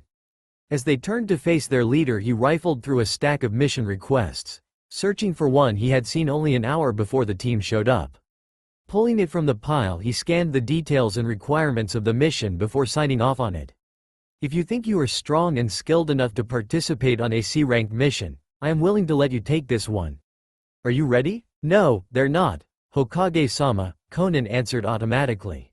While she secretly watched their training sessions, and was impressed at their growth, she felt they had at least another month of training to go until they were ready to tackle a C-ranked mission. It wasn't that she couldn't take on any significant problems that could pop up during the mission, but more of the fact she wished them to do the majority of the work, while she would overlook and ensure none of them suffered crippling injuries. She wanted them to know what it felt like to be in a team of equally strong allies, to prepare them for when they eventually reached the rank of Chunin. "I wasn't asking you, Conan," he shot back smoothly. Conan glared at him coldly, wondering what it was that Naruto said that would make him change his mind. She knew he preferred to give his students the benefit of a doubt, but she didn't want them to turn to her for support when the going got tough. It was reminiscent of how Jiraiya taught her in pain, all those years ago, to be strong enough to fend for yourself if it came down to it. "So, do you three think you are ready and willing to take on a C-ranked mission?" Sakura and Shikamaru looked rather perplexed at the turnaround the Hokage displayed, willing to give in to Naruto's demand of a C-ranked mission because he felt they were ready for it. They looked at each other and then to Naruto, who looked unaffected by the turn in judgment shown by the blonde, and nodded their acknowledgement. The Hokage then directed his question at Naruto, asking a third time. "What do you think? I'm the one who bugged you for a C-rank mission." "Of course I'm ready," Naruto stated obviously, earning a slight smirk from the blonde. The boy reminded him a bit of himself as a child, just a lot more headstrong. "Very well. Your mission is rather atypical. A group of bandits have been terrorizing a small village to the south of Konoha. It should be nothing for you and your team, if you're as ready as you say you are. Conan will overlook the mission and only intervene when she has no other choice. You will be responsible for lodging, food, intelligence gathering, everything. Is that understood?" The Hokage explained simply. Naruto and his teammates nodded in acknowledgement, mentally preparing themselves for their first real mission. "Very well, dismissed," the blonde said, handing the mission report to Conan, who briefly scanned it before throwing to Naruto. "Your mission, your plan," she stated simply, waiting for his first official order. She didn't like the idea of them being in charge of their very first mission, but would do as the Hokage instructed. If his faith in them were well placed, then they would succeed with flying colors. If not, then she would rub it into Naruto's face and take him down a notch, which she felt he needed desperately. Reading the mission report thoroughly, Naruto started to consider what they would need for the mission. Obviously it wouldn't be finished within a day, as it would take at least one day of steady walking to get to the town, and the villagers reported the bandits only attacked whenever they received goods from another town. The next shipment wouldn't be there for another 4 days, which Naruto estimated it gave them 3 days at the max to find their base of operations and shut it down. "Gather supplies to last a week and meet me at the south gate. We leave in 2 hours, Naruto ordered in an emotionless tone. The other 2 members nodded and left the Hokage Tower in a brisk walk, while Naruto walked at a slower pace, mentally going over a checklist for the mission.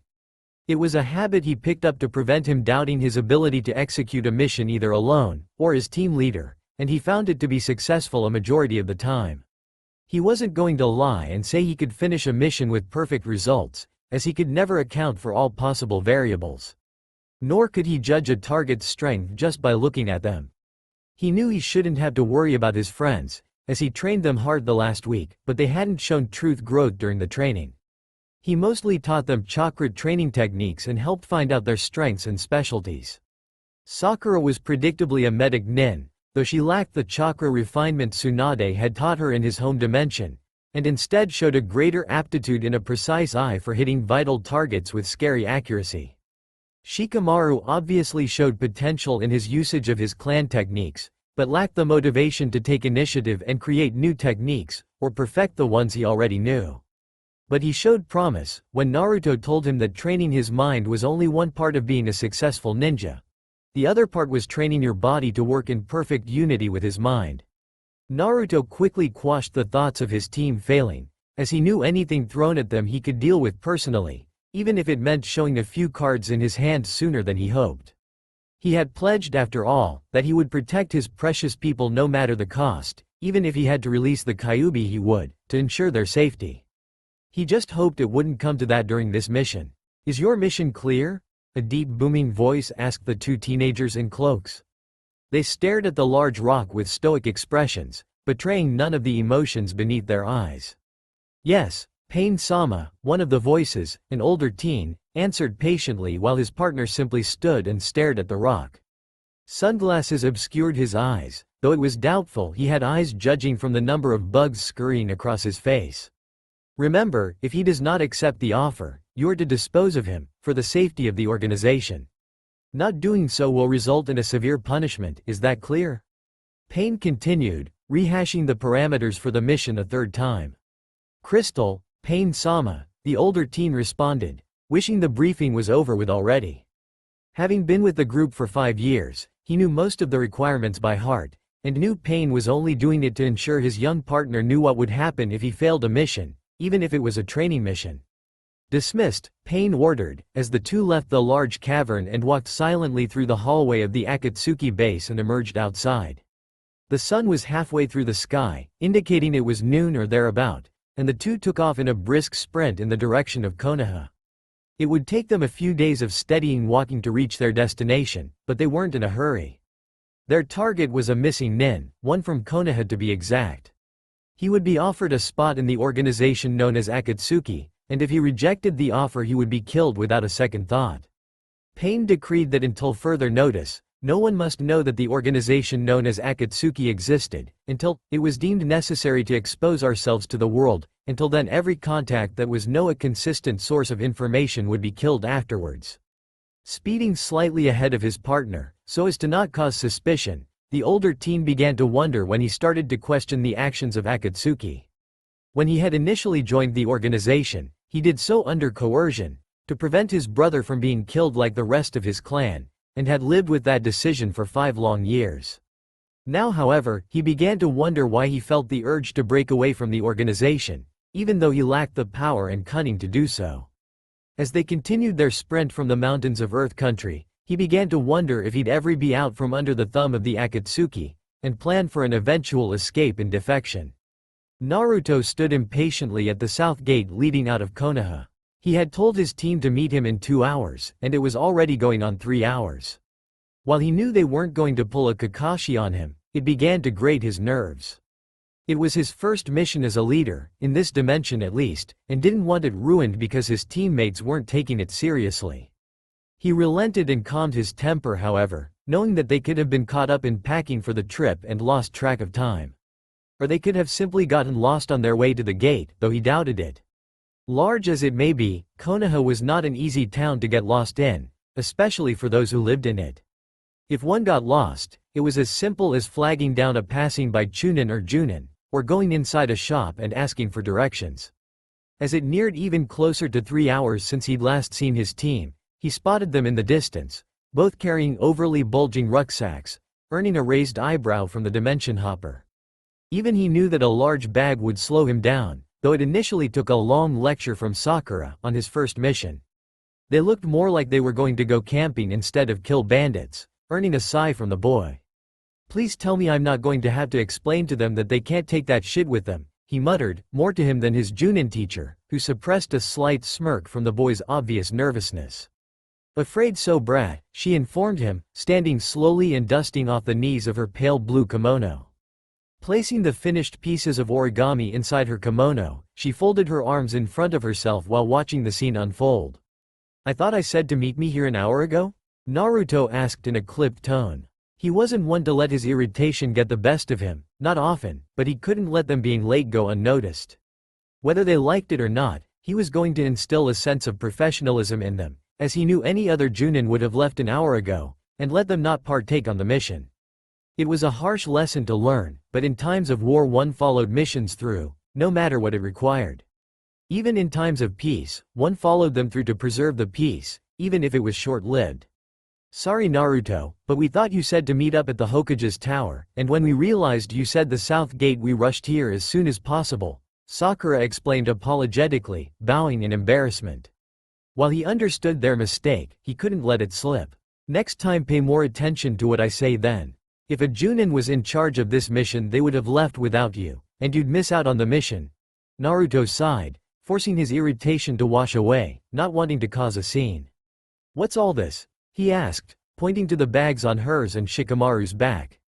"You said to pack supplies for a week, so we did," Shikamaru recited from memory. "What did you pack?" the brunette asked, though he had a sinking feeling at what they'd say. "Extra sets of clothing, food, weapons, all that," Sakura chimed in, perplexed as to why he didn't have a bag. Naruto sighed again. You don't need extra sets of clothing.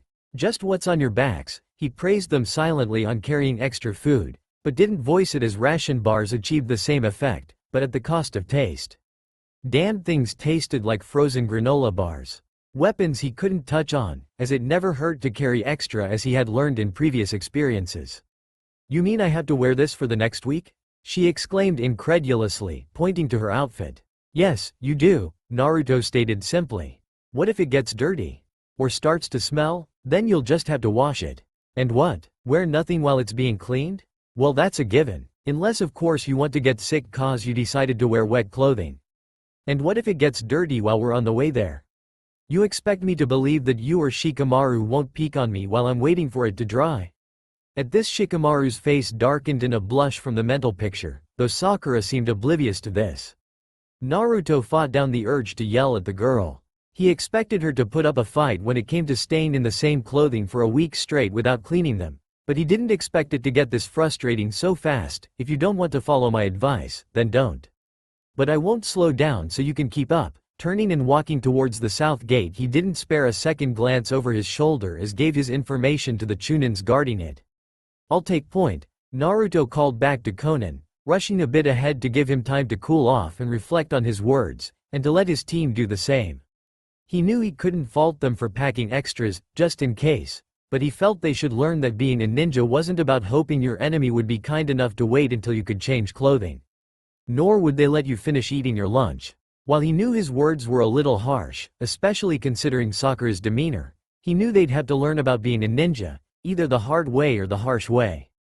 Naruto chose the harsh way, because he knew at the end of the day they'd be alive, as opposed to the hard way where they'd be lucky to have all their limbs attached. 50 miles south of Konoha, and by Naruto's estimation 3/4 of the way to the town, he stopped and looked for a good place for shelter for the night, as well as a nearby location for clean, fresh water. Finding a cave 50 feet from a lake and hidden behind some bushes, he started gathering firewood to help prepare that night's dinner, as well as using a number of clones to catch fish from a stream that fed into the lake.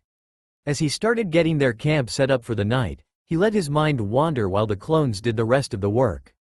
As Naruto darted out of sight, Sakura let out a soft sigh of relief. He was a nice guy, he really was, but he took the role of lead ninja a bit too seriously for the pink-haired girl. Her eyes fell on her teacher, Konan, and wondered why she put up with his insubordination. It seemed that whenever she said that they had a mission to do, he'd correct her with, "You mean we have a mission to do? You just sit around making origami," which she found to be rude. Yeah, she would admit that Konan hadn't helped them much since they'd become genin, and often shirked her duties as Junin to Naruto, but she would never admit it to her face. Shaking herself from her thoughts, she noticed she had fallen behind, and called for her allies to wait for her, and was miffed when they simply ignored her calls and continued walking, forcing her to run to catch up with them. Panting slightly, she tried to strike up a conversation with Shikamaru, though that proved futile as he ignored her and continued walking in silence. Though she couldn't see it, his face was burrowed in thought as he considered Naruto's earlier words.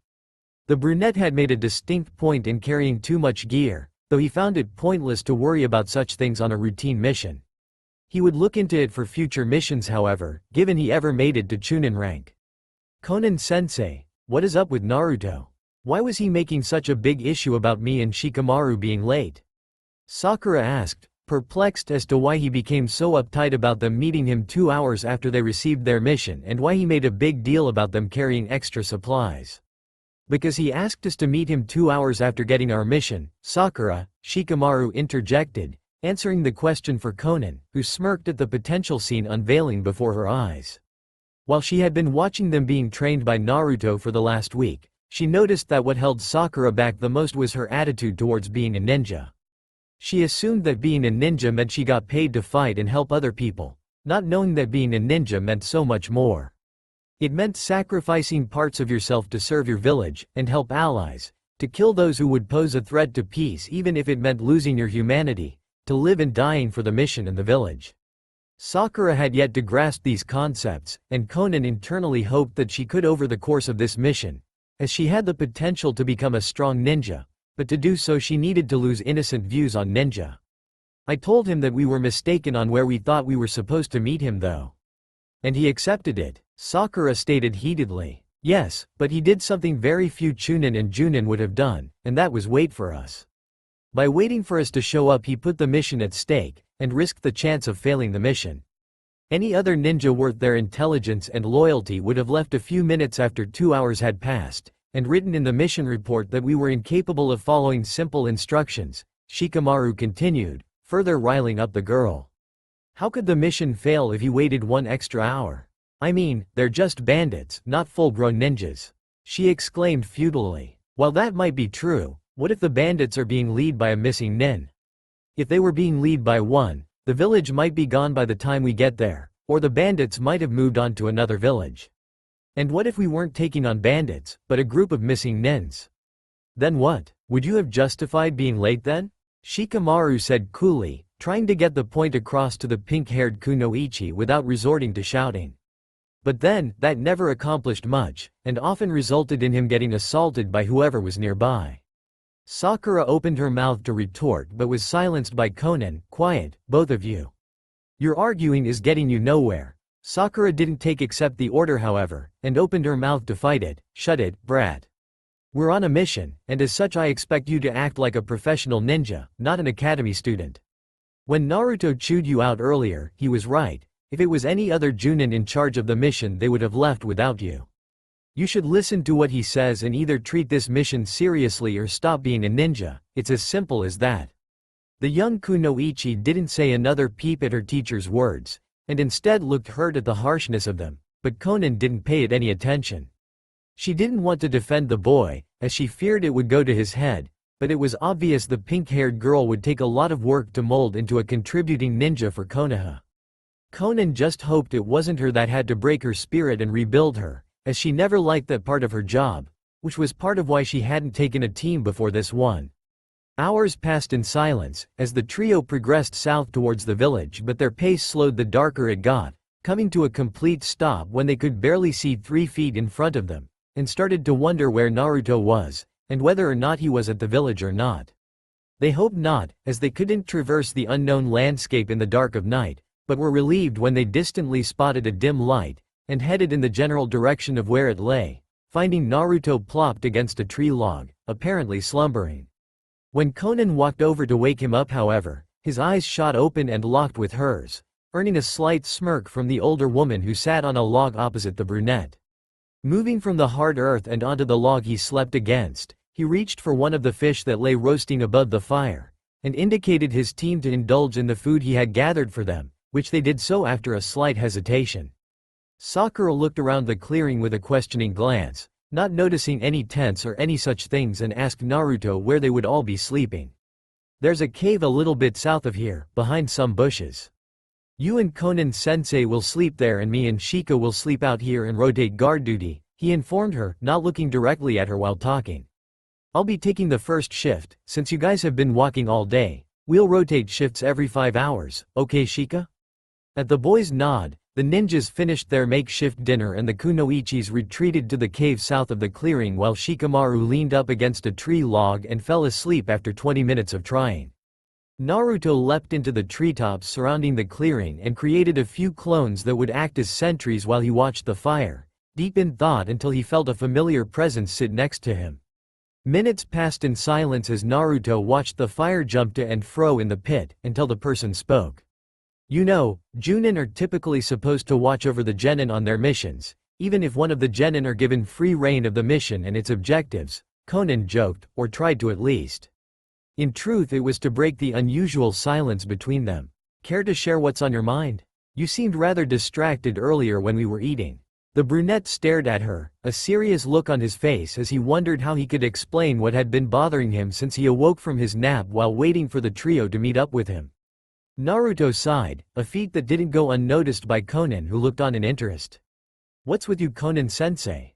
You ignore me, and by proxy my teammates, but when we are out of prying ears and eyes, you act all buddy-buddy with me. What do you want from me?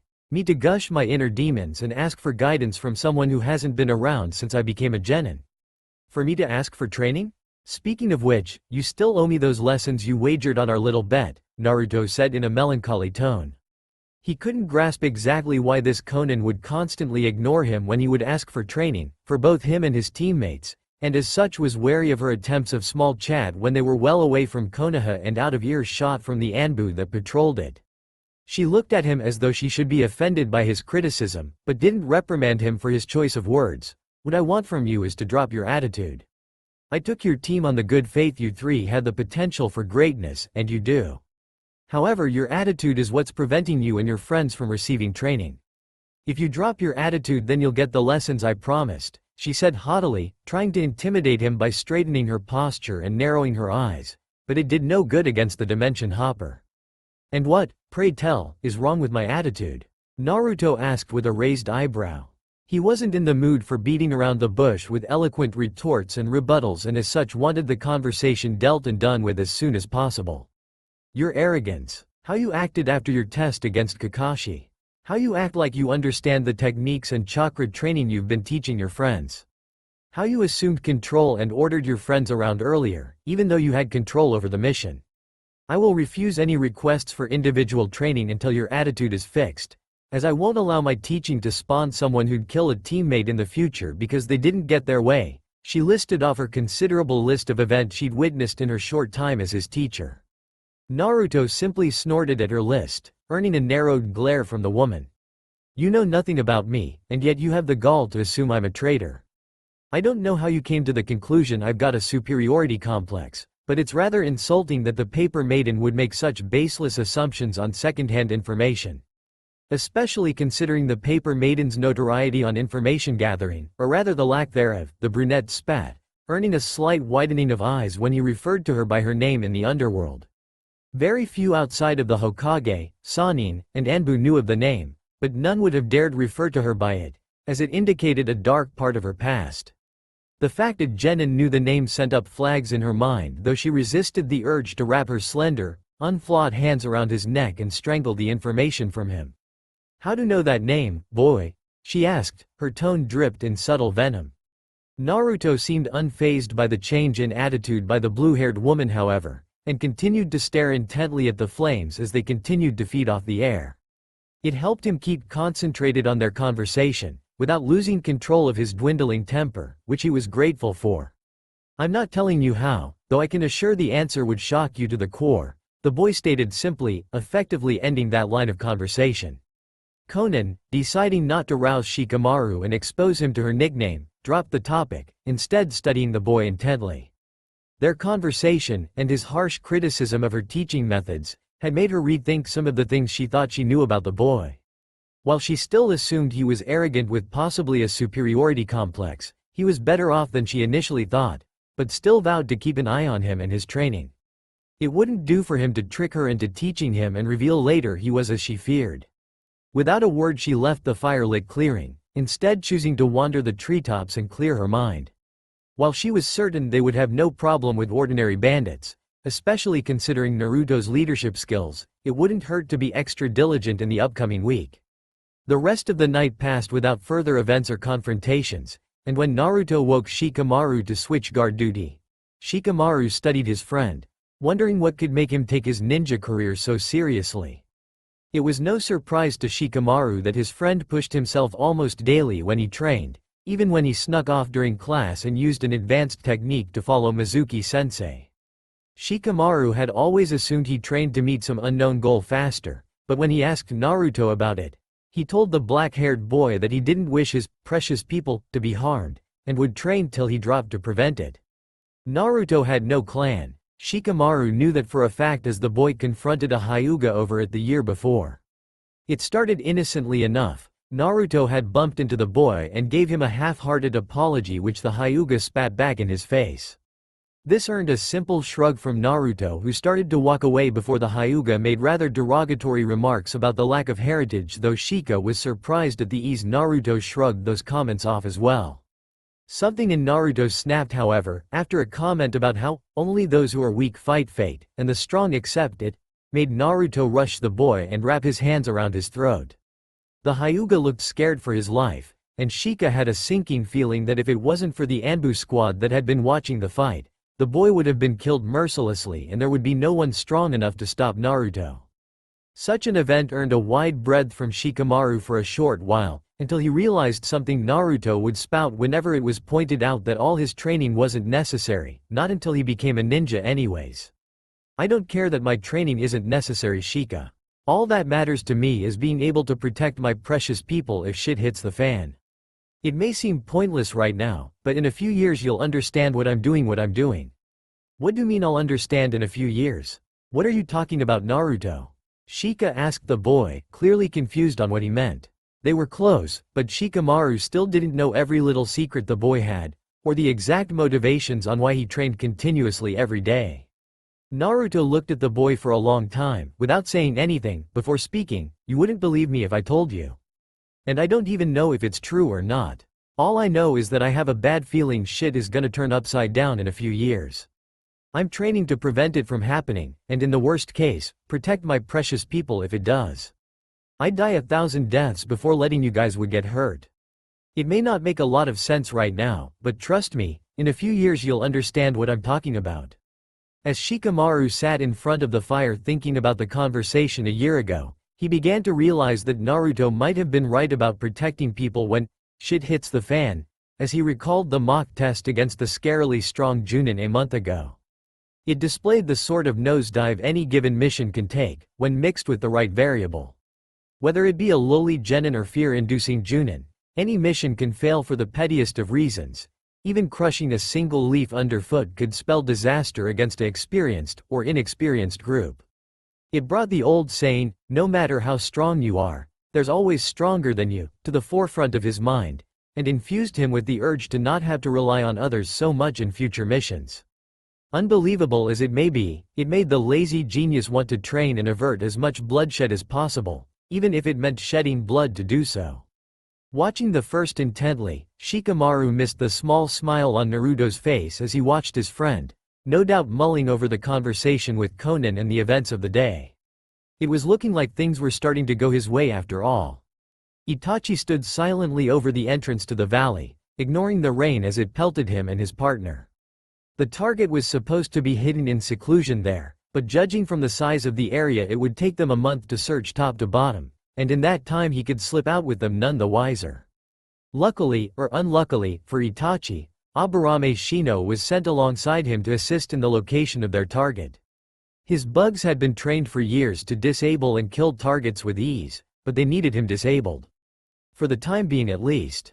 If he proved unsavory for Akatsuki he would be killed, simple as that. As he stood watching over the motionless ninja, he idly wondered what had helped fester his desire to escape Akatsuki, and what it could spell for him. It was not the first time he had wished he wasn't part of the organization, but it was the first time he had been seriously considering it, though he hadn't the slightest idea on what could have caused the seed to take place and grow at such a quick rate, but brushed it off. If he wanted to escape the organization it would take more than a night's planning, that much was for sure. He's located in the southeast corner, Shino stated without emotion. Coming from anyone but Aburame, it would be disturbing at the level of emotionless dialogue they could utter, but it seemed natural on the boy.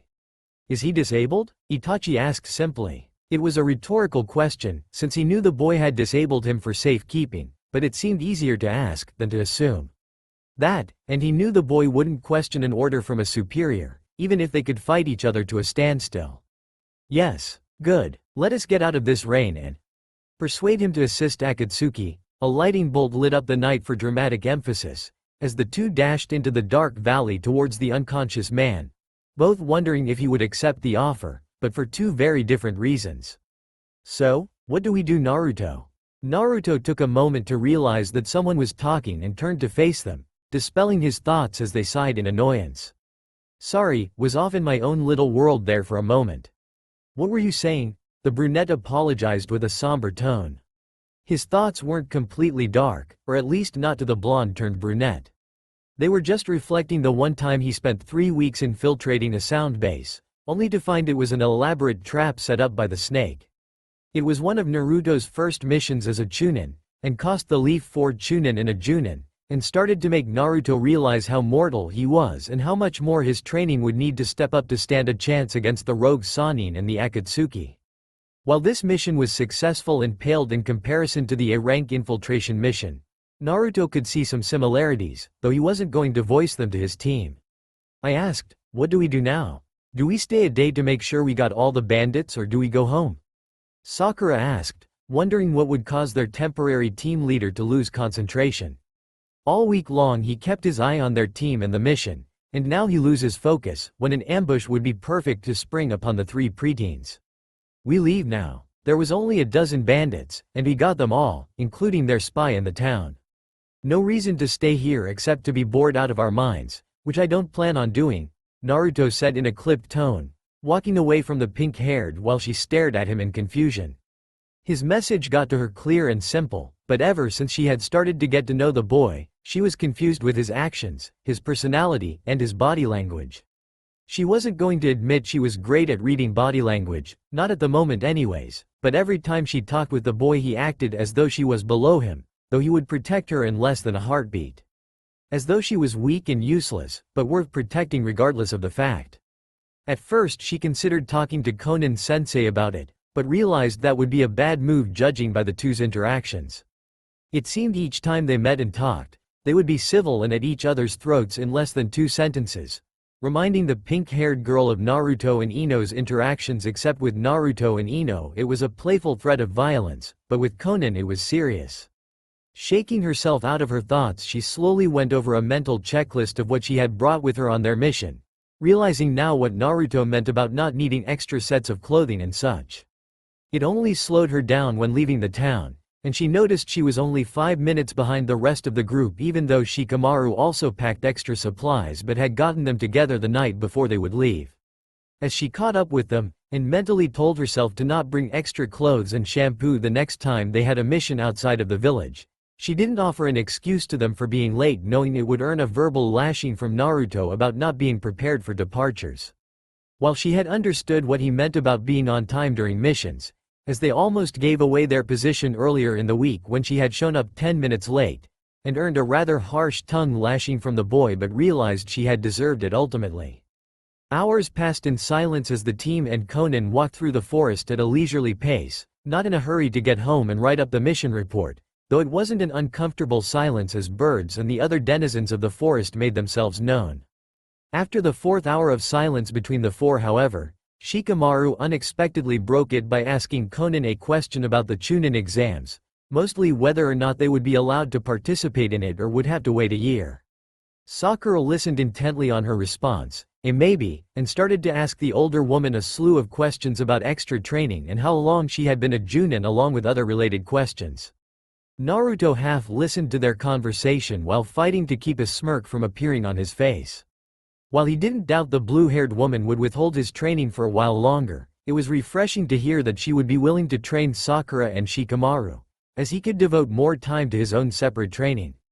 His attention was grabbed, however, when he distantly heard birds take flight in panic, 100 yards northeast if his senses were right. Konan noticed it too, stopping mid-sentence of what use as a lightning affinity could have for a medic nin, which Sakura noticed off the bat and Shikamaru realized a second later.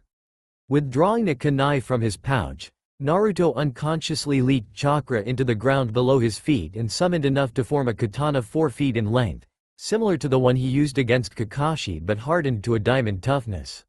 Whatever was coming towards them was at least a Junin level, but distantly he felt 2 more chakra signatures follow the Junin leveled one. One of the signatures was quite familiar to Naruto, while the other was akin to Sasuke's except significantly larger and different.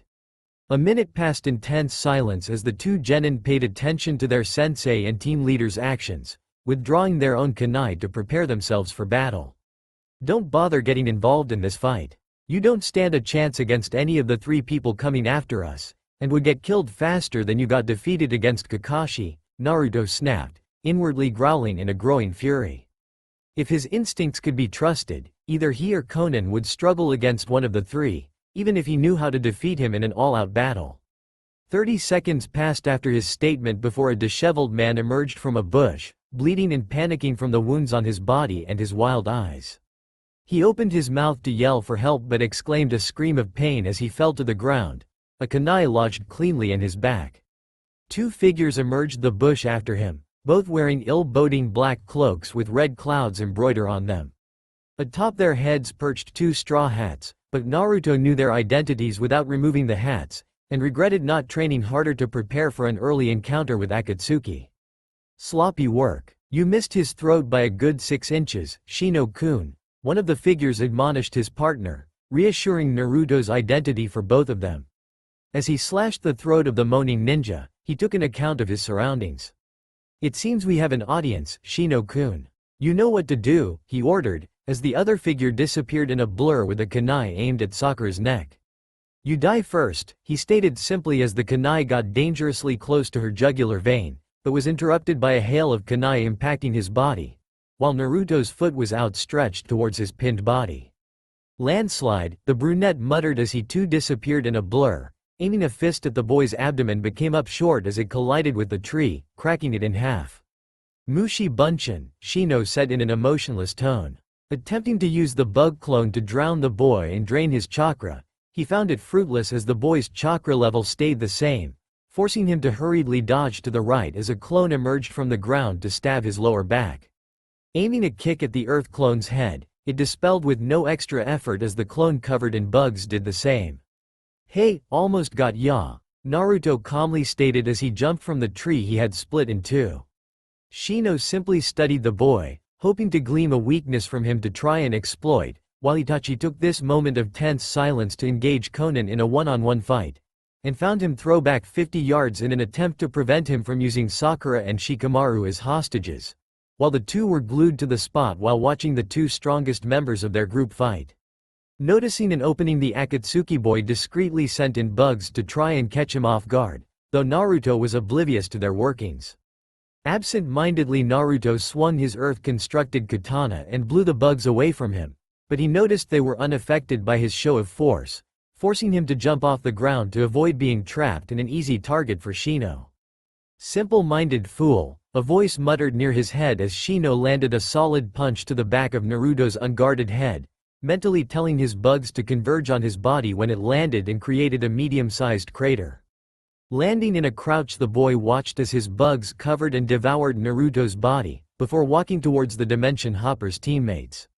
A strong punch to his jaw sent him flying off course, however, and another 3 punches to his abdomen and chest broke 2 ribs and forced the air from his lungs. A final kick to the stomach sent him into the crater Naruto's body had caused when it landed, though Shino noted upon landing that his bugs and the brunette were not in it. Struggling to get to his feet due to the pain of the broken ribs, Shino stared at his attacker, an indecipherable body covered in his bugs, though the boy knew deep down it was his opponent. Sensing his chakra flaring up, Shino could do nothing except watch as the bugs covering his body fell to the ground, unmoving and unaffected by Shino's mental commands. Naruto's skin was covered in bug bites, but seemed oblivious to them and walked towards the Akatsuki trainee calmly, dropping a kunai onto the ground while Shino watched it be devoured by the earth. You know what happens when a ninja offers up an item to the element they're aligned to. It gives its properties to whatever technique you use, and molds it to fit a deformed iteration the item. I just offered a kunai, so would you care to guess what'll happen to my next technique? He asked nicely, waiting for the preteen to answer. While he was stronger than he anticipated for Shino, it seemed that his time with Akatsuki had hindered his growth, as the Shino he remembered would have put up more of a fight. But it was of no matter to Naruto now. He had clearly bested the boy without much effort, even if he took a few hits in the process. Bug clone explosion, Shino croaked, the words barely audible, but Naruto was able to pick up on them as the technique did nothing, prompting Shino to try it again and again. Your bugs are dead, Shino. I poisoned them when they devoured my clone earlier, but delayed the effects of the poison a number of minutes. Otherwise you could have escaped and I'd have shown my full potential earlier than I would have liked, he informed Itachi's younger partner, watching his eyes widen slightly at the revelation. So you drew out the fight to prevent me from running? He asked calmly, forming an escape plan, hoping his opponent's technique wouldn't work on him. More or less. I didn't plan on being thrown around like a little kid, or taking as many hits as I did, but did draw out our little scuffle so I could ask you some things, Naruto admitted, sheepishly smiling at his carelessness in their fight. Deciding to take his slight slip in defense, Shino summoned what bugs he could in an attempt to escape, but ditched the plan when Naruto aimed a fierce kick at his face and forced the Akatsuki trainee to duck and try to put some distance between him and the brunette. Naruto was unaffected by the boy's dodge and quickly chased after him, aiming a number of punches at his chest, though Shino hurriedly avoided them but managed to put himself off balance, which Naruto quickly took advantage, landing a knee on his stomach which sent him rolling away from the dimension hopper. Don't bother trying to escape. My control over my element is anything beyond what you can comprehend. To be perfectly honest with you, I haven't been taking this fight 100% seriously, but as I stated earlier, I don't want to show my true potential right now. So any plan you can formulate to escape are lost on me, as I can easily counteract any plan you come up with, the dimension hopper explained to the trainee. While he rarely showed emotion, it was obvious Shino was at the end of his rope. Most of his trump cards required a large number of bugs, but since Naruto had easily poisoned most of his supply with one move, he was running out of options. Attempting to mold chakra in an attempt at a last resort, he found himself incapable of breathing when Naruto grabbed him by his throat and held him in midair. I know what you're capable of, Aburame Shino. And whatever you throw at me, I can counter with ease. If I truly wanted to, I could kill you right now, but I won't. For the simple reason that I don't kill cripples. Your training with Akatsuki has stunted your growth and potential. All the teachings by S-rank ninjas means absolute shit when you can't utilize what tools you have at your disposal. Not to mention your information on Akatsuki serves a purpose in defeating them, which I think the interrogators in Konoha will find to be very useful, Naruto lectured, tightening his grip to force the boy to focus on the conversation. Sensing Konan approach him, he dropped Shino, the boy massaging his bruised throat but making no attempt to escape. Even he could tell both ninja could catch him in less than 10 seconds, and the lack of Itachi made him realize he had no choice but to go with them. Did he get away? Naruto asked rhetorically, already knowing the answer. He felt the Uchiha flee minutes earlier, and knew that Konan had watched the last few minutes of his and Shino's fight, but didn't bother pulling punches to hit his potential in front of his teacher. It took a couple of days of intense thinking, but he realized that the main reason Konan was withholding his training was because of his likeliness to her teammate Pain, as he recalled her mentioning, "You look just like him, except for all the metal," a few times in his home dimension. She was afraid he'd turn out to be just like Pain, and he knew that the only way to prove her wrong was to show he knew exactly what he was doing, and would do whatever it took to protect those important to him. "Yeah," she replied, looking slightly winded. It was obvious she put up a fight against the Uchiha, judging from her missing kimono, but it was clear that Itachi never stood much of a chance against her superior skills and experience. However, it drove home the fact she was getting old, even if she wasn't 40 years old yet. If she was in her 20s, the Uchiha would have been killed within the first minute of their fight, but the fact he got away clearly showed her skills were starting to deteriorate and would need to retire soon lest she be killed during the course of a mission. "We have a source of information about the group that attacked us. Maybe he'll be willing to part with some names, and even their goals, to prevent a future attack," Naruto muttered, walking to where he left his teammates. He found that they hadn't moved much, besides sitting against a pair of trees and jumping to their feet when they noticed Naruto. "What happened? Did you win?" Sakura asked excitedly. The last question was rather redundant, but Naruto neglected to point it out to the girl, as she was obviously worried for him and Konan. "One of the guys got away, but mine didn't. We're going to wait for the Anbu to get here, before we head home," he answered her first question, and avoiding her second. It wasn't that he didn't know how to respond to it, but he didn't want them questioning why he, a lowly genin, beat his enemy while Konan, a legendary Junin, couldn't.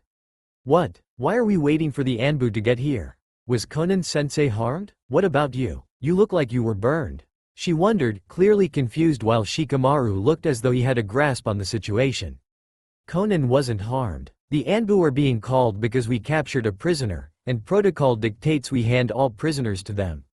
Added to the fact his abilities make it easy for him to escape spurred our decision to call them, as they're trained to deal with tricky prisoners," Naruto explained simply, hoping Sakura wouldn't press any more questions about Konan. In the time he had known Konan, she rarely liked being reminded of her age. She wasn't so vain as to think she wasn't getting old, quite contrary to that, as she knew she was getting old for an active ninja, but felt she could keep being a ninja with no opposition well into her 50s, much like the Sannin. Her fight with Itachi was proof that she wasn't as good as she was 10 years earlier, and made her realize she would need to improve her skills or retire, as she was likely to be killed in a mission. But you were able to beat your opponent, why not Konan? Sakura continued, earning a groan from the brunette. It was an honest question, Naruto knew, and an innocent one at that, but it didn't help that he tried to put off this discussion for a later date. You have to understand something, Sakura. Konan hasn't had a serious mission in quite some time, and she's getting old. She's almost 40 years old, and most ninjas retire before they hit 35 because they start to lose the spirit to fight. She won't admit it to anyone, but she knows she's getting old, and will probably have to retire in the next few years unless she wants to be killed in action, Naruto said in a calm tone, stressing the fact their teacher was getting old for a ninja, as most rarely lived long enough to get to 40 while on active duty. There were obvious exceptions, as the Sannin were considered active even if they rarely engaged enemy ninja, and the Hokage was still active even if he never took on any missions nowadays. But, she started but was cut off by Naruto. Drop it, Sakura. I shouldn't have told you that last part but did so as a show of faith and trust. Don't bring it up again, even if it's with me. Konan let her enemy get away, she knows this, and she knows why he got away. Hell, she probably knows we're having this talk right now. Just let the issue drop and let Konan deal with the problem on her own, the brunette snapped, starting to lose his patience with the pink-haired girl. She had a good heart, that much was obvious, but would need to learn that not every ninja needed someone to hold their hand to get through tough situations. Walking back to where he left Shino and Konan, he noticed the trainee was bound and unconscious while Konan was talking to a small bird on her finger, which took flight as Naruto approached the blue-haired Junin. How long till a squad of Enbu gets here? He asked, figuring it would take at least 3 hours for the bird to get to Konoha, and probably another 4 until the squad would get here. Around 3 hours, maybe less, if a squad and can be put together fast enough. Until then, we wait and rest, she responded, sitting against a tree near Shino, in case he tried to get away. Naruto mimicked her action, sitting on the other side of the boy and watching as Sakura and Shikamaru entered the small clearing of trees and sitting a distance away from the two. I know you talked to them, about my fight with the Uchiha, Konan began in a soft voice. It was obvious they were well out of hearing range, but Naruto felt it redundant to mention it to her. And? She was silent for a minute, obviously thinking over what she was going to say. It wasn't like her to admit flaws and weaknesses, even if she knew of them, but this was one of the few times that she felt the need to do so. You're correct, in that I am getting old and need to retire soon. To be honest, I haven't had a serious fight in a long time, and my fight with that boy showed me that I'm too far gone to be able to regain some of my old strength back. It's been in the forefront of my mind for the last few years. I just brushed it aside without a second thought, figuring I could win with just perseverance, she started, an emotionless expression on her face though Naruto could tell she was fighting with herself internally. If you knew you were getting weaker, then why didn't you just retire? No one would have faulted you if you did, Naruto asked, confused. While he admitted most of his knowledge was of another dimension's Konan, and that he really didn't know this one all that much, the fact she was admitting weakness threw him for a loop. The Konan he knew never did such a thing, but it drove home the point that this was another Konan, with different mannerisms, personality quirks, and other such diversifying characteristics. She laughed softly, earning a confused look from the boy. It was now clear as day that this Konan was completely different from the one you worked with. Just the mere hint of her being weak threw that Konan into a violent fury, though it was odd as she had her trademark air of calmness while pummeling some hapless Chunin black and blue. That's what he said, last year. Why don't you just retire, Konan? You keep moaning about not having anything to do around the village and any mission I send you out on is pushed onto your teammates. I mean, you've admitted that your skills are fading because you don't fight any of the opposition, so why not retire and enjoy the rest of your life? He would say whenever I brought up that there was nothing to do around the village for me, and I'm just now starting to seriously consider it, Konan recited from memory. Who's he? Naruto asked, feigning ignorance. He had a good clue on who the man was, since their relationship was common knowledge to all ninja that had methods of gathering information. While he didn't partake in gossip, very few ninja did. It never hurt to keep an eye on allies, to ensure they're not a spy, as well as not being a liability on a mission. She blinked at him, clearly surprised that the Rookie of the Year didn't know who she was talking about, given the rumors of his information-gathering methods, but brushed it off as more over-exaggerated claims about the boy's abilities. Admittedly, he was a very skilled ninja for his age, and had the potential to match Kakashi with the right training, but she felt he had a lot more to learn in the years coming. Kamikaze Minato, the Yondaime, she said simply, using both his given name and his title. He usually complained whenever she used his given name in his office, citing a lack of respect for the Hokage, though she never bothered adjusting the habit. They both knew she had a great deal of respect for him, and him for her, but she never used the title, Hokage, unless it was important, or if she was being direct with him. Naruto said nothing, his suspicions confirmed, though it felt redundant to assure himself of their relationship. Instead of replying to her, he laid back against the tree and attempted to fall asleep, mumbling to Conan to wake him when the Anbu squad got there, as he was going to get some rest while he could. She didn't respond that she would, but then, she never responded to his requests as she felt it redundant to confirm when he was asleep. Perhaps, he thought to himself, she wasn't that much different from the Conan he was used to. She knows Pav. Hours have passed since my humiliating defeat at the hands of a mere genin. And yet, I can't shake his words. Was all those years training in the Akatsuki more hurtful than helpful? The instructors in Akatsuki said I was doing better than they expected, but was I really? Was I trained for 7 years straight just to lose in my first real fight? I do not know. My mind tells me that Pain-sama will be most displeased to hear I have been captured, but my mind also tells me he will not sacrifice the other members to liberate me. Pain-sama is too intelligent, too cunning to let a simple act of chance ruin his plans. No doubt my spot will be replaced within the day, by another person like me. A prodigy. One from a strong clan that can be manipulated and forged into a strong weapon. To fight against other members of the clan, but at an advantage when the time comes. I wonder if I should bite my tongue, kill myself before the interrogator gets here. Or if I should simply tell them all I know. My teachings say I should kill myself. We were told from a young age that some of us would no doubt end up in a similar cell to this one, at one point in our life.